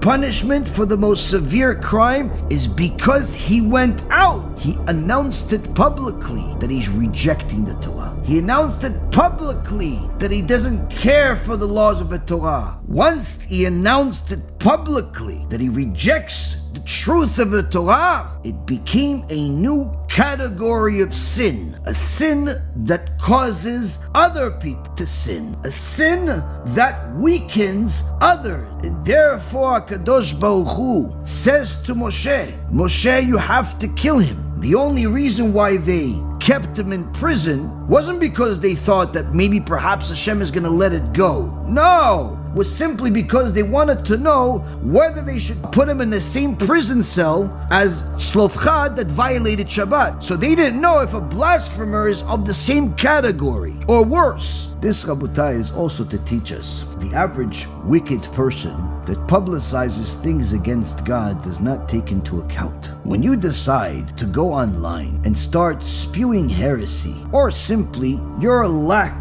of interest in the Torah, and in fact scorn the Torah, mock the sages, mock the rabbi, you have now gone from one category of sinner to something else. When you were sinning all on your own, you decided to stop keeping Shabbat. You decided to start eating pig. You decided to go and intermarry. Whatever it is that you decided to do, it's not good. There's a punishment for it. But it is limited to a certain extent because you're not affecting others. But once you decide and take your heretical opinions, your simple disregard and hatred of the Torah, your heresy, and publicize it online, you have now gone from one category of sinner into something else. You went from being a sinner into an enemy of God. And now you have a problem. Not with me, not with any other rabbi. You have a problem with HaKadosh Baruch Hu. You now have the biggest problem that you can possibly imagine. Your behavior is affecting others. Therefore the Torah says, if a man strikes another man mortally, if you destroy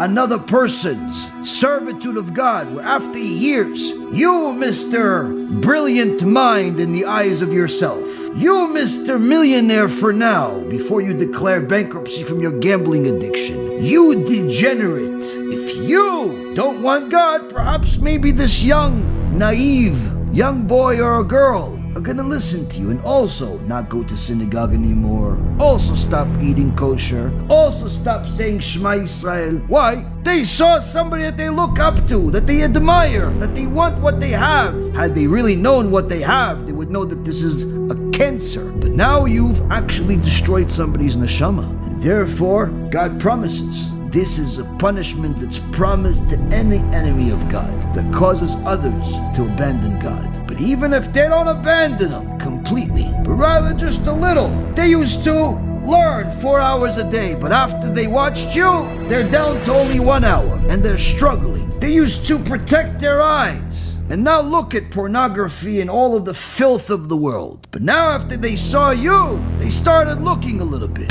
Eye for an eye. They used to be careful with the kosher laws until your fake scientific degree that only got you a job that barely makes minimum wage in some yeshiva that pretends to be a yeshiva because in reality the vast majority of the kids there are completely secular. Now that you told them you don't really have to be so stringent with the kosher laws and wash the salad so much and be careful for bugs and be careful for this, you could even eat a salad at non-kosher restaurants. So now they saw you, admire you, so they're not so careful with the kosher laws. A tooth for a tooth. Just like you inflicted a wound on a person, whether flesh or body, the same will happen to you. Why? You became the enemy of God. Now, of course, a person is going to think, well, how many such people are there in the world? The Gemara in Masechet Sotah, the last daf, predicts what's going to happen at the end of times, where even though there's nothing new under the sun, there's always been wicked people,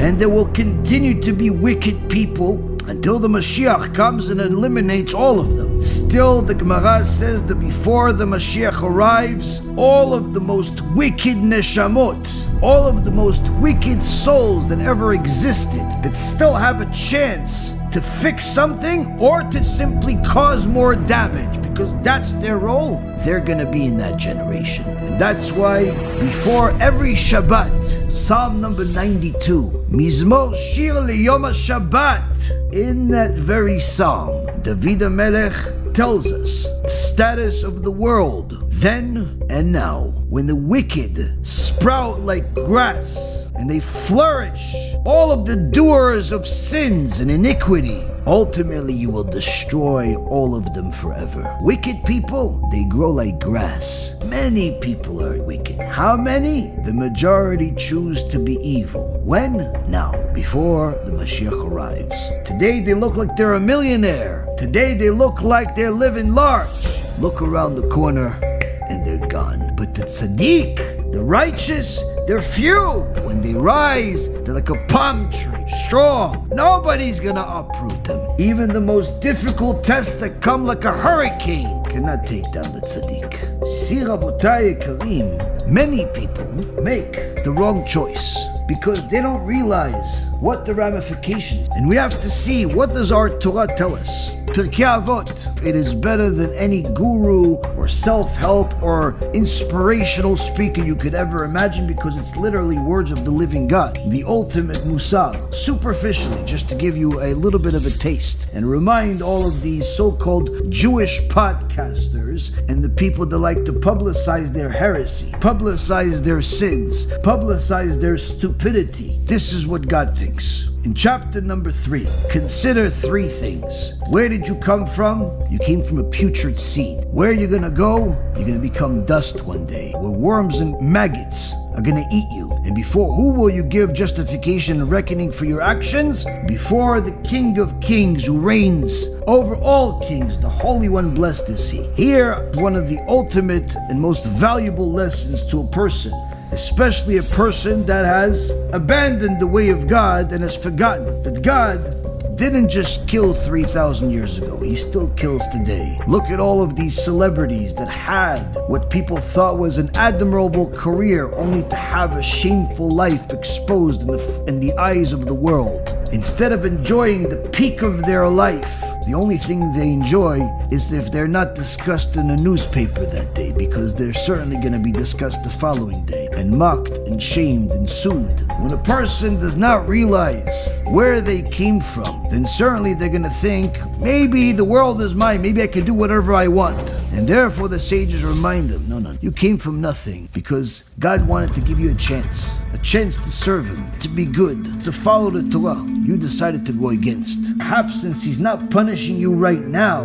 or at least it seems to you like it's that, maybe He's not going to punish you. And say, no, God is beautiful, God is loving, He never punishes anybody. Well, the first two things were right. God is beautiful, but the same token, don't forget, God also punishes. We fast forward to Mishnah number 15. Someone who wastes seed nullifies the covenant of Avraham Avinu, or who perverts the meaning of the Torah contrary to halacha. Even if they have Torah and good deeds, they will still have no share of the world to come. You that decided to make YouTube videos to share your knowledge, but unfortunately distort the Torah to your own liking by telling people that they're allowed to waste seed because it's too difficult. It's too difficult to keep your hands to yourself because you're young. You write to people, you write a whole essay and show a new face to the Torah, a face that doesn't exist, a face that you drew, telling people that they're allowed to waste seed. Why? Because they're young? Because it's difficult? Whoever said such a thing? But you disregard the words of the sages. You mock them. You say, we don't listen to them. You say, no, over here they're saying that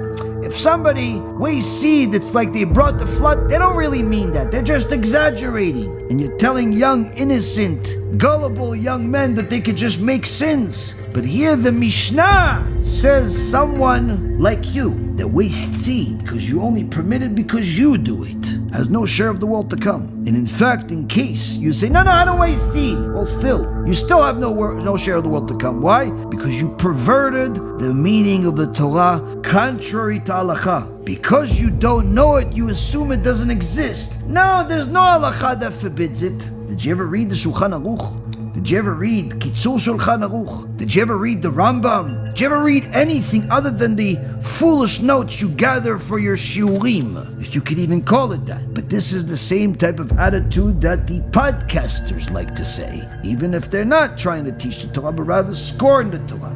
Come on, you think that God cares if I have intermarriage? You think God cares if I watch things that are forbidden? You think God this? You think God that? Apparently He does. Because for something that you don't think is a big deal, God says they have no share of the world to come, which means the 7th level of Gehenom, which whoever gets in there does not come out. Gemara, Masechet Rosh Hashanah, page 17a, the Reshit Chochmah, Masechet Gehenom, and over 170 other sources brought in our film about Gehenom. For those people that think that it doesn't exist or it's only a temporary punishment for a maximum of 12 months. And whoever says that the maximum punishment is only 12 months, the Ramban, Nachmanides, says that person is 100% a heretic that turned God into an evil God by giving such distorted definition. Why? To say that maximum punishment is 12 months for all sinners, you're telling me that a person that killed one will get the same punishment as a person that killed 100? A person that stole one will get the same punishment as a person that stole 1,000? A person that violated once is going to get the same punishment as a person that violated 1,000,000 times? What kind of evil God do you think we have? Fool. To say maximum sentence of 12 months is not only heretical, it's complete stupidity. But nonetheless, the heretics would like to make people believe such a thing. Why? Because they like to distort the Torah. It pacifies them because they know eventually they will get their punishment. And who says so? Mishnah, chapter 4, 5th Mishnah, in the name of Rabbi Yochanan ben Brocha, says, whoever desecrates the name of heaven in secret, they will exact punishment for him in public.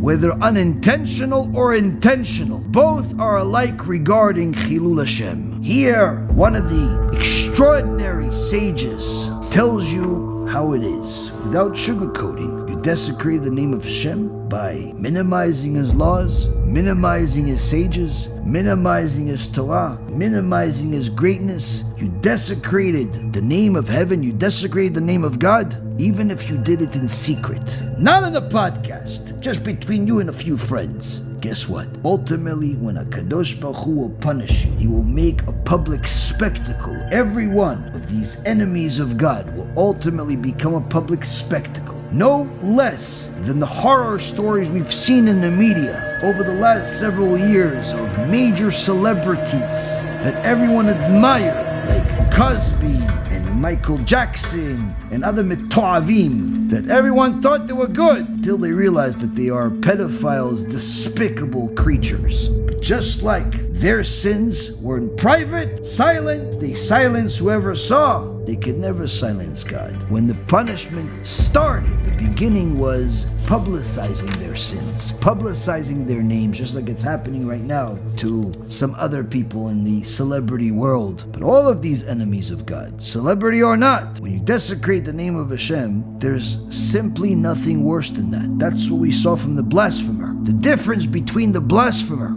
thinking bad things versus saying bad things, everyone can understand. But when you say things in private versus say things in public, most people don't really understand the difference. Well, there is a big difference. When you said things in private between you and one other person, it's a world of difference versus you said it on a public platform for millions of people to watch. And to your misfortune, tens of thousands of people watch your heresy, watch your despicable words. And therefore, HaKadosh Baruch Hu says, eventually when the punishment will come, it will be a public punishment. What if a person says, no, but I didn't mean it? And therefore, Rabbi Yochanan says, unintentional or intentional, both are alike when it comes to the desecration of God's name. Whether you meant it or you didn't mean it, it's the same thing. The name of Hashem is so holy, there is no such thing as unintentional. All people that desecrate the name of God will be punished for it. How much? Gemara, Masechet Yoma, page 86, talks about different parts of tshuva and also certain sins that it's not enough to just simply say I'm sorry. It's not enough to wait for Yom Kippur. It's not enough to suffer for it. There's one sin you cannot even fix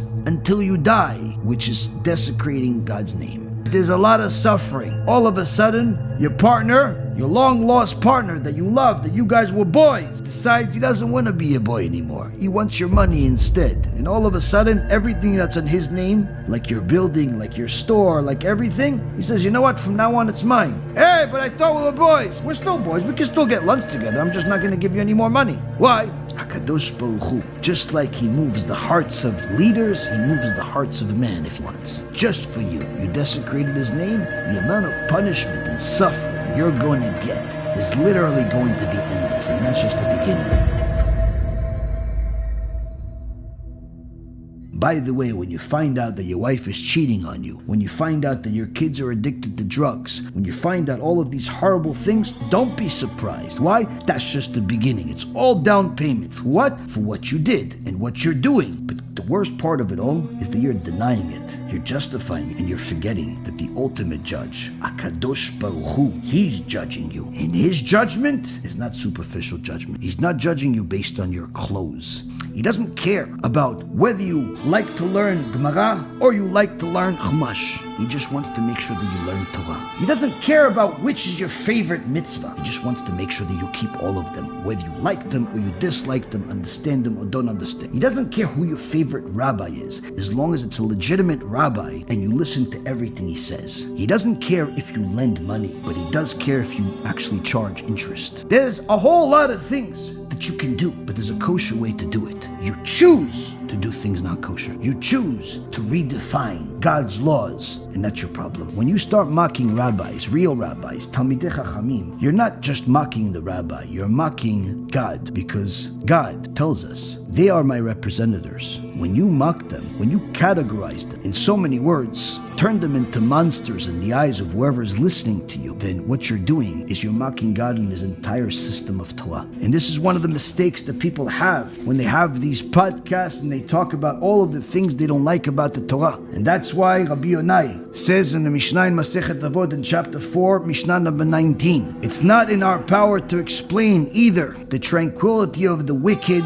or the suffering of the righteous. You see, many people are going to look at you and they see, wow, look, this guy's wicked. He goes against the Torah. He goes against the Torah and God's not punishing it. Or you see a righteous person struggling to make ends meet. The sages teach us, don't try to explain it with your own rationale because you only know a small part of the picture. But you could be assured that just like God promised to punish the wicked, he will punish you. Just like he rewarded the righteous, he will reward the righteous. And if a person says, yeah, but I heard from Menace the Menace that I didn't ask to be born. Therefore, the Mishnah at the end of chapter 4 says the follows. For against your will you were created, and against your will you were born. Against your will you will live, and against your will you will die. And against your will you are destined to give an account before the King who rules over kings, the Holy One, blessed is he.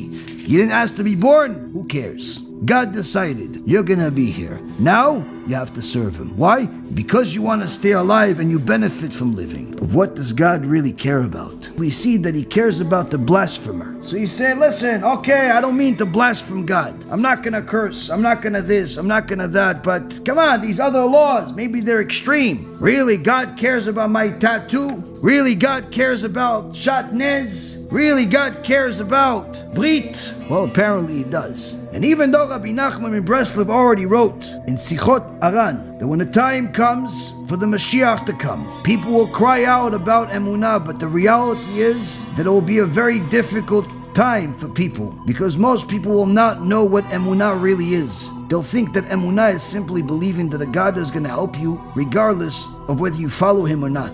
And at that time, says Rabbi Nachman of Breslov, many people who call themselves religious leaders will preach lies. And he says righteous people that gather together and are thirsting for the word of God will barely exist. There will be some truly religious individuals, but they will be very few and far in between. You see, Rabotai, many people get confused because they have the wrong teachers. Many people get confused because they make themselves into a teacher. And they rationalize things that maybe this is not a big deal, maybe this is not a big deal. This you could look at in the Gemara. This you could look at in the Midrash. This you could look at in the Zohar. This you could look at across the spectrum of the Torah. The many things that people think are not a big deal, and why does God care about this, care about that? You're forgetting he's the King of Kings and he does not owe you an explanation, but you owe him one. So for all of those fools choose to change the Torah or reject the Torah and publicize their stupidity to the world, know this: you are currently enemies of God. And if you stay that way, the end of Yehoiakim will look pretty in comparison to your end, unless you do tshuva. And I know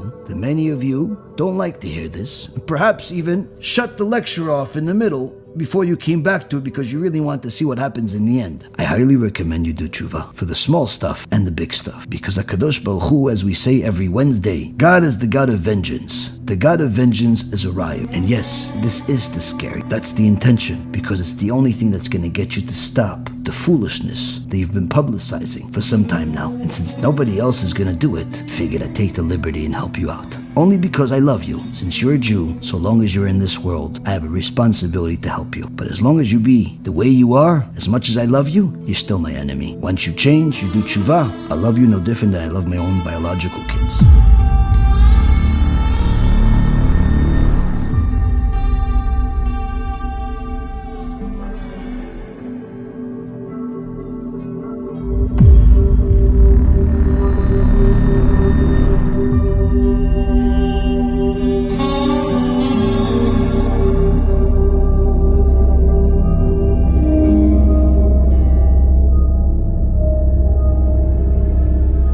covering your hair comes from the Torah, Parashat Naso. We learned from the Sotah that every Jewish woman that's married, and according to the Rambam, every Jewish woman, period, even at the age of 6 years old, must cover our hair. So covering your hair is one mitzvah. Second mitzvah is modesty. Now, throughout the last 2,000 years, the sages have been against wigs completely, even though it was very, very noticeable if a woman wore a wig, because the wigs of those days, 150 years ago, they looked more like the hair of a broom that we have today. I have some pictures of the wigs, and they really look worse than the stuff you clean the floor with. If you're a cleaning person in a building and you have this mop, the mop has these strings on it. The wigs of 150 years ago looks worse than that, because at least the mop is single color.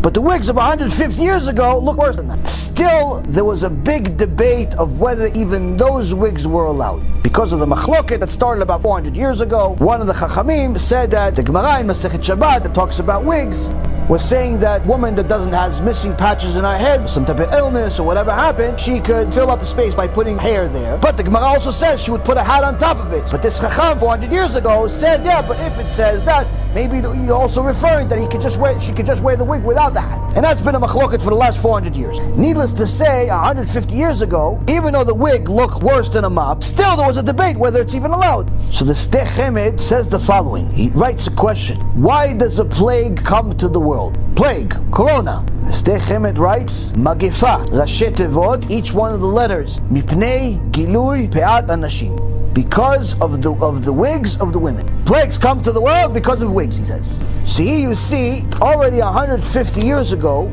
Chachamim, not only did they say that wigs are not good, but it could cause harm to the whole nation. Shulchan Aruch, in Or Chaim 75-2 with Mishnah Berurah, says that the covering of a woman's head has to be even inside the house, and it's forbidden for the man, including the husband, to recite the Shema Yisrael or other prayers in front of a woman, including his wife, if her hair is exposed. The Stech Hemed understood the magnitude of a woman that covers her hair with a wig to such an extent that he said, listen, you that are wearing wigs could confuse certain people to think that it's real hair, and it create damage. It's not just damage for when you go outside, even inside. The Or Chaim says that if you walk around with a wig, even your own husband cannot pray next to you. If this type of bomb doesn't affect you and make you think twice before you wear a wig, that means there's a little bit of a problem with your hashkafa. Regardless of who said it's okay, whether it's be the Lubavitch Rebbe Alav Shalom or a few other Chachamim that mention it's okay, regardless, you cannot just go and ignore the Sdei Chemed, the Gaon Mivilna, Arav Ovadia, and many, many other Gedolim that said it's 100% forbidden to such an extent that you can't even pray next to a woman that wears a wig. Askafa Yehudit is not just about doing whatever you want and finding the right rabbi to tell you what you want. It's so bad, it can bring a plague, meaning you can hurt other people. If you care about Am Yisrael, that's going to make you think twice. Not because you agree or disagree, but just because you have the right mindset. You say, wait a minute, you know what? My rabbi says it's okay, fine. But my rabbi is the same or less than Shulchan Aruch, than many others. He's not better than them. He's also a big rabbi, right? And they're saying, okay, no problem, do what you want, but I'm just letting you know what you're doing is going to bring up a magefa. A person that has the right mindset says, you know what? Even though I can technically do it because I'm listening to my Rav, but it's not worth it. It would still hurt other people. That shows you have Avat Yisrael. Now, if I was a woman that wants to get higher, I'm simply going to say, I got to reconsider whether I'm going to continue wearing a wig or not. But that's not enough. There is another issue that came to our attention over the last 4 or 5 years that we brought to light again because it was ignored 14 years ago when Rav Elyashiv brought it to everyone's attention. יש היום הרבה שמקפידים, עשו עסק שלם מהנושא שנקרא פאה. עצמי אצלו כל כך, הרבה יש כאלה היום. הצרה של הפניות, איך אפשר לתקן את זה? תקרה מושרש, עם גדילים וגדילים, מורפים, עסקם, עם הפניות הזה, כמם פריצה שינקום ואילו, והנה איך אתם יכולים להכיר את זה. זה התחיל מהגדולים, לא עכשיו מנדלו, ראש ישיבת, קוראים צדיקים, כולם נחשבים בזה. אני רוצה להגיד לרב, מה אתם יכולים לעשות? אני רוצה להגיד לרב דבר, כשבשעתו הרב אמר שיש בעיה שלה מלזרוע על הפאות, אף אחד לא האמין, לא הייתה כמעט אישה אחת שהלכה עם פאה. שתצליחו. Since wigs have become a multi-billion-dollar industry, that means that all of the criminals that care less about Torah are going to want to put their hands into this business. We're talking about a woman that even if she doesn't own a house, she'll spend $4,000 on a wig. Women tell me, oh, here's okay, I'm going to put mitpachar on. What should I do with my wigs? I said, burn them. She said, what do you mean burn them? It's $15,000. Got 3-4 wigs, got $15,000 worth of wigs. I said, how many houses do you own? She goes, I don't even own a house, I rent. How do you allow yourself to spend $15,000 on wigs? Because what do you mean? I wore it every day. Simply no yetzara tov when it comes to wigs, just yetzara. So now, why do people burn it? You see some of my videos on my channel with women, tzadikot, burning their wigs. Why? Because we discovered that since it's become such a big business, the only place in the world that could supply the market, the multi-billion-dollar market, with an unlimited supply of wigs is India. Even though there is some hair that comes from different countries randomly, it's not even 1% of the market. 99% of the hair that's actually in wigs today comes from India. Tirupati Tirumala Temple in southern India, the most visited place in the world. 40 to 50 million pilgrims visit every year. It is also one of the largest collectors of human hair in the world, 500 tons a year. Most of the virgin hair weaves and wigs worn in Africa and the world originate here. It is considered a virtue for Indian women to have long hair, a sign of great beauty. So why are they giving it up? Sacrificing hair to the gods is thought to bring good luck. This market is gigantic, beyond comprehension. We're talking about billions and billions of dollars of turnover yearly in this extension field. The demand is always there, and it's always growing. Are you comfortable that the women themselves aren't being exploited because they do have something of value? Should they be compensated for the fact that they're giving something that ends up... They wouldn't want money. They wouldn't want money categorically. Do you know that?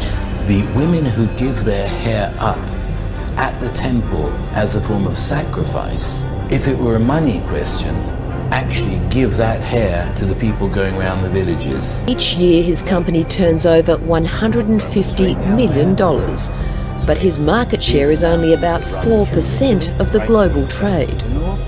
The house that hair built, yes, I guess you can say the house that hair built. Yeah. Why do you put on Indian human hair? Can I ask? You know how we get that hair? When nothing goes right in the life of a Hindu person, they go through a ceremony called Tansho, where the priest in the temple incantates all the bad luck they are facing onto the hair, because for them to cut hair is such a taboo, so that it indicates a new phase of metamorphosis. They shave their hair clean.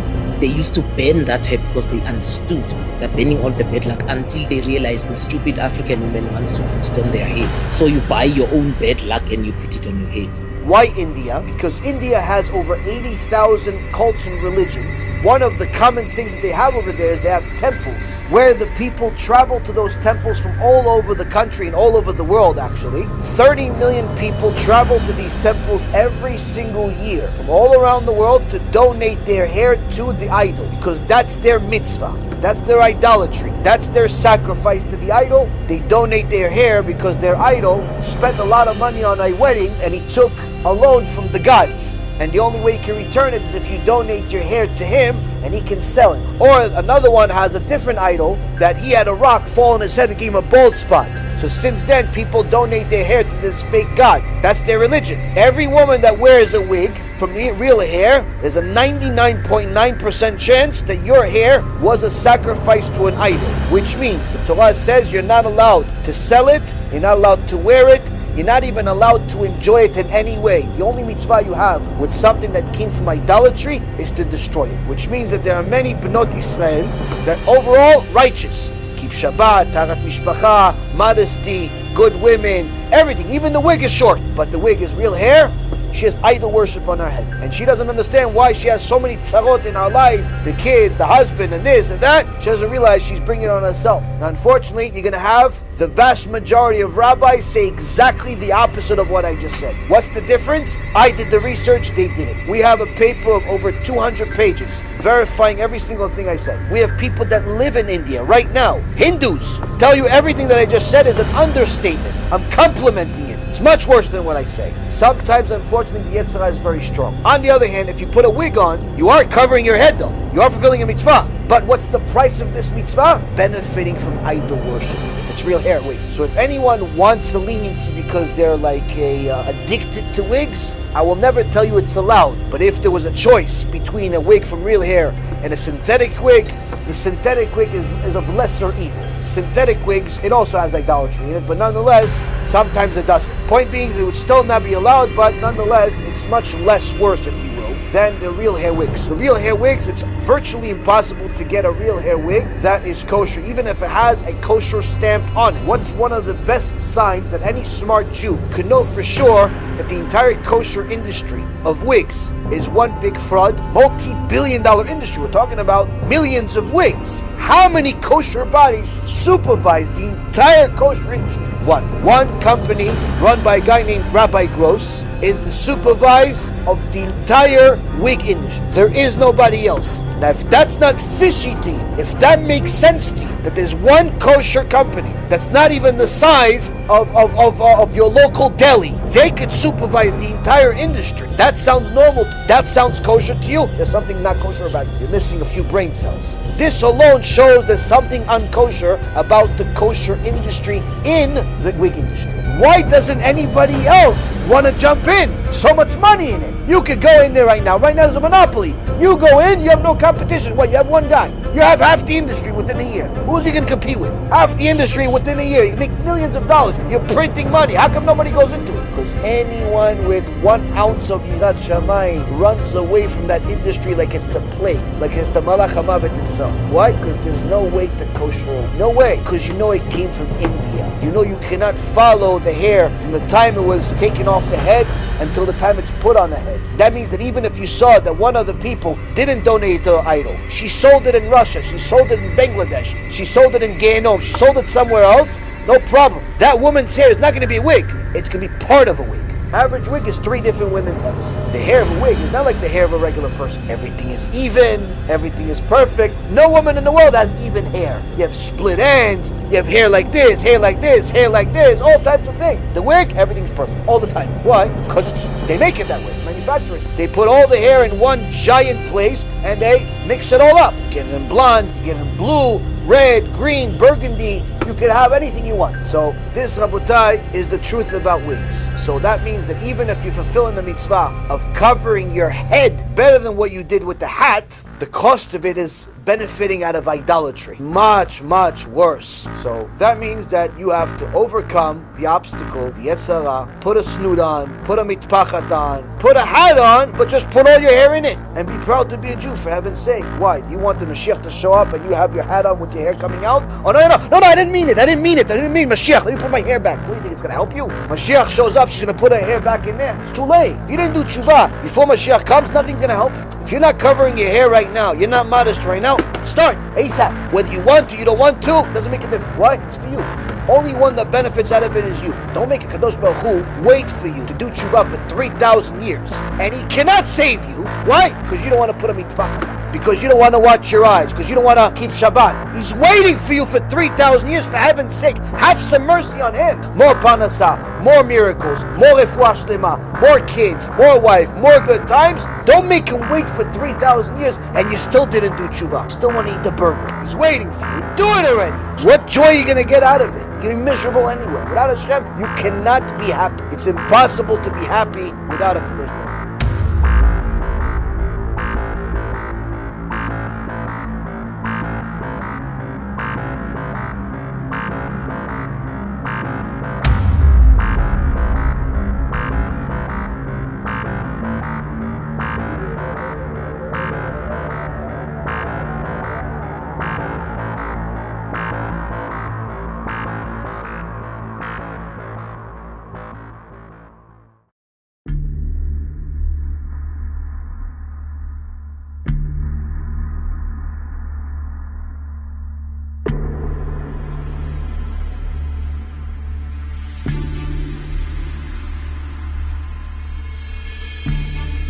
Sages say in the Gemara Masechet Sotah, page 49b, that at the end of days, there's going to be certain things that are going to be the opposite of what the tradition has been, the opposite of what we have known to be true, where in fact the truth will be hated and heresy will be rampant.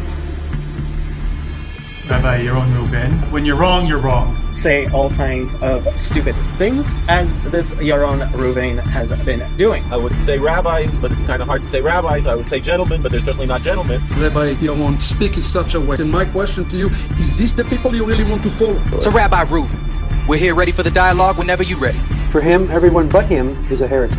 Come on, Yaraon. We know how the conversion business is all about and how it works. What's the big difference between Christianity and Judaism? It's absolutely nothing. So we should all worship Jesus, is what you're saying? That's exactly what I'm saying. And that's actually, unfortunately, one of the things that we are seeing. Many people pretending to be leaders, pretending to be rabbis, are misleading the public with many different things. For a Jew, Shituf is idolatry. If a Jew were to convert to Christianity, that Jew would be practicing idolatry. I want to thank Rabbi Goldberg and the synagogue for your incredible hospitality in co-hosting tonight's event. The Rambam's analysis is Christianity is full-fledged idolatry, fraternization, transactions, business, distancing ourselves. Israel is number 3 priority for evangelicals. We are here today to build a wall of protection for the Christian-Israel alliance. Distancing ourselves. Tonight we are uniting together that we will stand for Israel, that Israel lives now and forever. And we have an obligation to engage them, not entertain them, but genuinely engage them. Genuinely show them, demonstrate to them that Christianity is the best way to live. What is the halachic conclusion for the Rambam? One must concede their life before worshiping an idol. The 770 Chabad Center, the headquarters of Chabad, and asks a bunch of different people if they believe that God needs you. Does God need your mitzvahs? Yes. I'll say yes because I know who you are. Hashem need your mitzvahs? 100%. 100% in his essence? Does God need your mitzvahs? Yes, of course. He's got need my mitzvahs. What? He definitely wants my mitzvahs. He wants it, but does he need that now? It seems so. Chabad Rabbi, right here in Brooklyn. Does God need your mitzvahs? Of course. What kind of question is that? I'm with you. Does God need your mitzvahs? Of course. It's a hot topic in Chabad. Hashem is sustained by our sacrifices. Hey, that's right. Of course. Does Hashem need your mitzvahs? Of course. He does it, but he's perfect. This is 100% apikosut. The reason we go to hell when we die is because we want to be with our friends. The burning in hell is the embarrassment that a soul feels when it doesn't know how to be a soul anymore. Why is homosexuality an abomination?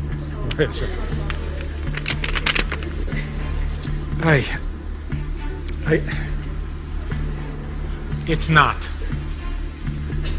It's not. There's no eternal damnation. Hell is a process. So Hitler, for example, is not in hell. If he was there, everybody else would leave. So even going to hell is a blessing. It means there's hope. Apikosut, this is heresy. You will never find a source in the Torah that says such a statement. So to have so many people say such a thing, of course this can create even more confusion. But of course we always have our beautiful Torah to delve into because everything is in it. Here, the Torah itself comes and says to you, this is the decree of the Torah, meaning all of the mitzvot are not needed by God. All of the mitzvot are things you will never understand while you are alive, because that's how God created you. The long-standing battle against the heretics that unfortunately are infecting more and more people that are connected to their teachers, that are trying to reinterpret the Torah, that are trying to reinvent the Torah without having any sources, without having any foundation whatsoever, by simply word playing, by simply saying, listen, it makes sense that since he told us to do it, he must need it. Why? Because I won't do anything unless I need to do it. And in so many words, they're minimizing God and humanizing him, where they're trying to say we're in the same field. I only do things because I need to do them. I only tell somebody to do something because I need them to do it. Therefore, God must be the same as me. He only says to us to do the mitzvot because he needs it. Why would he create the world if he doesn't need the world?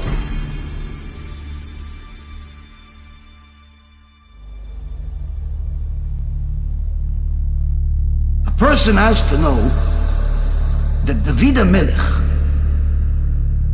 cried about lies literally more than anything else. He hated lies. Was David HaMelech racist? No. Was David HaMelech sexist? No. Was it David HaMelech one of these rainbow people that give themselves an acronym that you can't even see or else they shut you down? No. David HaMelech was a man of truth, man of holiness. 22 times in Tehillim, David HaMelech cries about lies. The word sheker appears in Tehillim 22 times. David HaMelech was literally sick of lies, sick of them, because lies are like a poison if you want connection to God. If you're chasing ratings, you're a liar.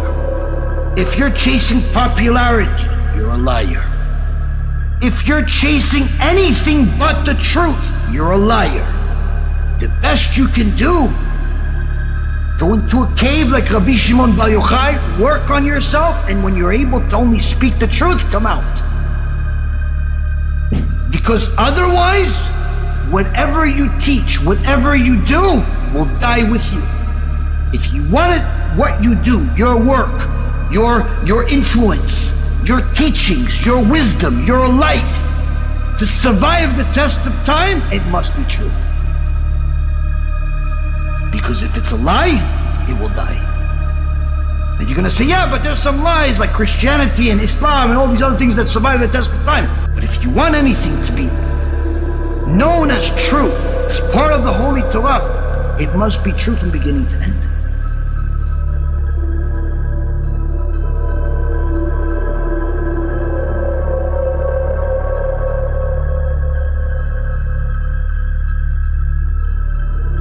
Ecclesiastes chapter 6 verse 7 says, all man's toil is for his mouth, yet the soul is never satisfied. The beginning of this verse may be interpreted to mean all that a man's accumulated over his lifetime in terms of mitzvot and good deeds is insufficient remuneration for the breath that leaves the man's mouth. In so many words, the sages say clearly, all of the Shabbat that you keep, all of the tefillin that you put on, all of the mikveh that you go to, all of the Torah that you learn, all of the kosher food that you eat, all of the tzedakah that you give, all of what you do is not enough to even pay for a single breath that you breathe, that HaKadosh Baruch Hu gave you. This is not to say that your mitzvahs are worthless.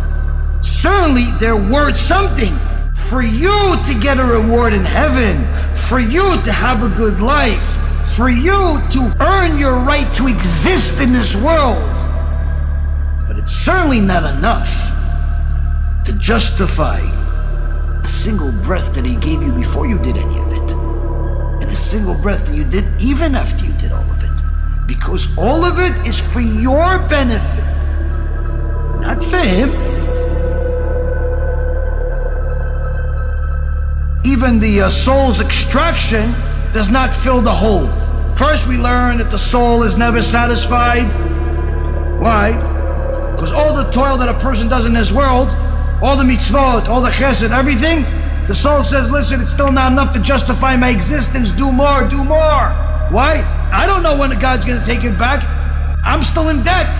The rest of the verse, Shlomo HaMelech says, how is the extraction of the soul from the body at death? Rabbi Brachya and Rabbi Kartifa say in the name of Rabbi Yochanan, like ropes that exit a round hole. Shmuel says, like a thorn, moist and reversed, that exits from a round hole. In so many words, the chibut kever, when the soul leaves the body, it's painful. So to sum it all up, we understand all the mitzvot that we do are for us. Everything we do is for us. God doesn't benefit a single thing from us. In fact, if we don't do good, our end begins with pain. When God runs the world, you don't have to worry about anybody giving you anything. You You have to worry about you giving to people the truth that they deserve. Truth that's free from the Torah. Bezrat Hashem, you too will live the truth, say the truth, share the truth, and run away from lies.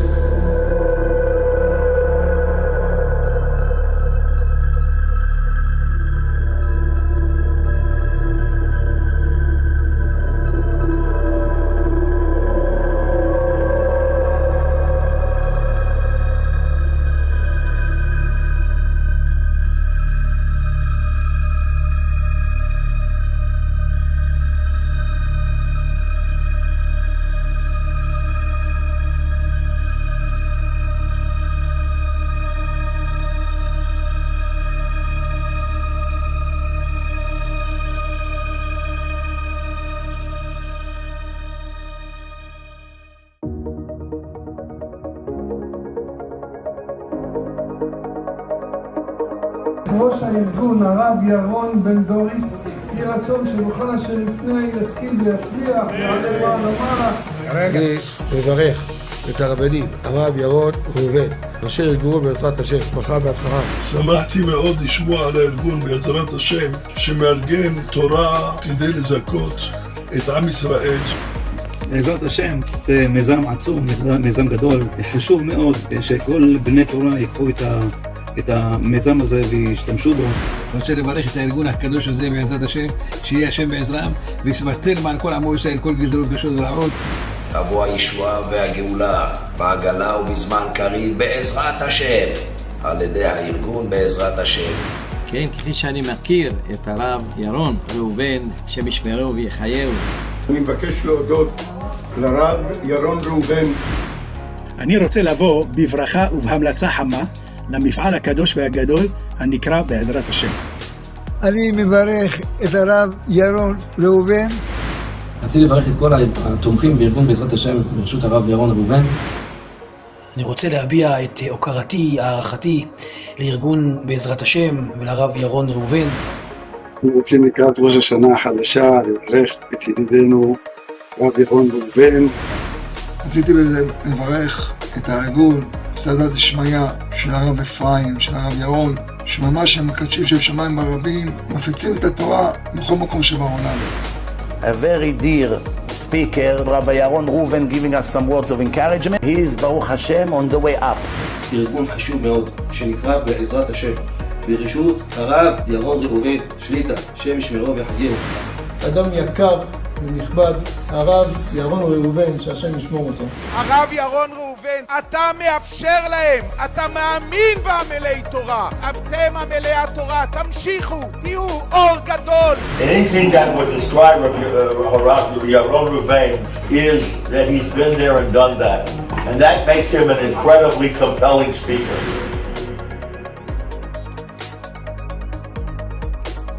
I had the privilege of getting a blessing from both Rabbi Ephraim and Rabbi Reuven for the upcoming year. For each request, I have seen protection from the Almighty and blessing for my family, whether it be my mother's cancer going into remission, us opening up a new location, my wife's pregnancy being easy and delivering healthy babies. This is really when I discovered Rav Yaron Reuven, and Baruch Hashem, I was successful in many ways, and there was a lot of challenges along the way because I went to the Kotel. I was single for many years, and I prayed, Hashem give me a wife. And 2 weeks later, I met my wife in synagogue on Shabbat, and we were married 3 months after we met. So that was my first miracle that I witnessed, and there was many more later on. And when this happened, I decided to become more Shomer Shabbat, I decided to become Shomer Mitzvot, and I really put this into my mind that this is what I wanted to do. Just like any project in our house, we're looking for an expert. The business of saving souls requires an expert as well. In my opinion, Kodo Rav Yaron Reuven is one of those experts. Organization, Bezrat Hashem, that he created is definitely one of a kind. If we actually think about it, Kodo Rav probably said it numerous times. He didn't quit the business. He just found the only stock that's worth investing in. The best part about it, guys, it's the only stock that interests HaKadosh Baruch Hu. Bezrat Hashem organization has only one mission, to save as many souls as possible.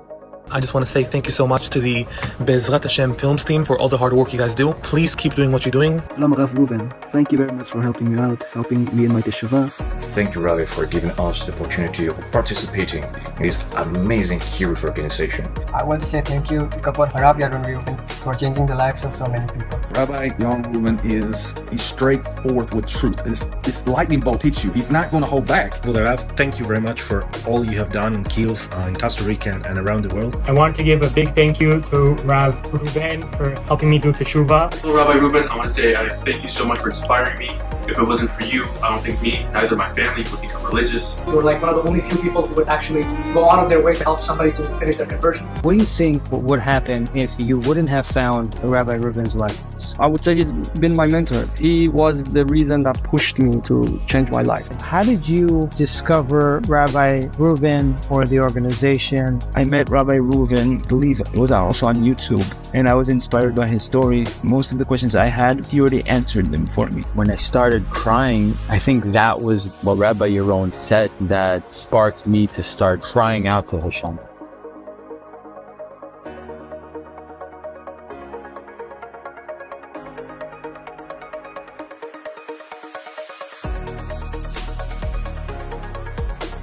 I learned a lot from Rabbi Yaraon. He really inspired me. He really taught me a lot from his videos, watching his videos. I'm glad I met both of you brothers. I thank you very much for the free stuff. The outreach has touched my neshama. More Jews should stop at this site and give tzedakah. Oh mine. You guys, sisters, the books you give out, I really appreciate it.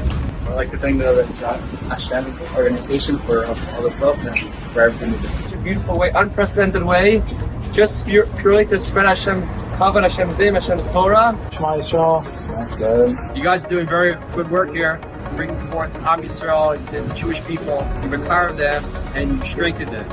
Thank you. I want to express my sincere gratitude to the Hashem organization. Put the filling on me with free books.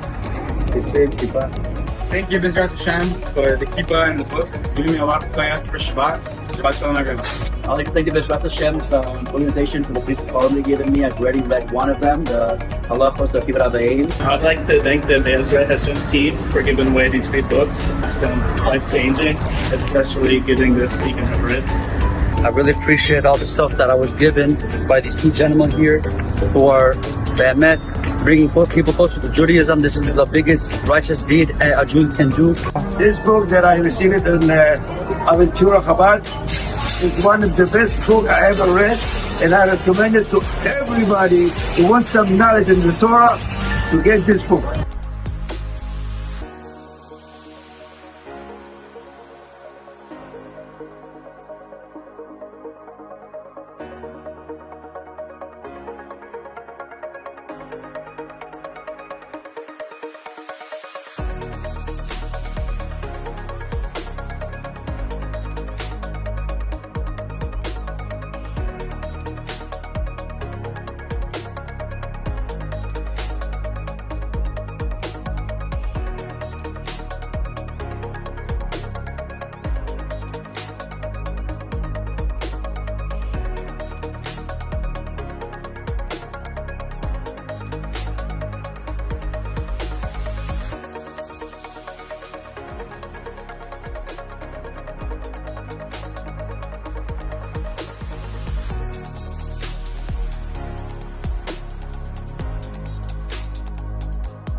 Tishivach Hawadena Bashimpan Sakdat Shiva Davi Stramo. Give up public to all the great people that help us run this organization, help us by donating their time, donating their resources, their money, their abilities, to help us help Am Yisrael get closer to our.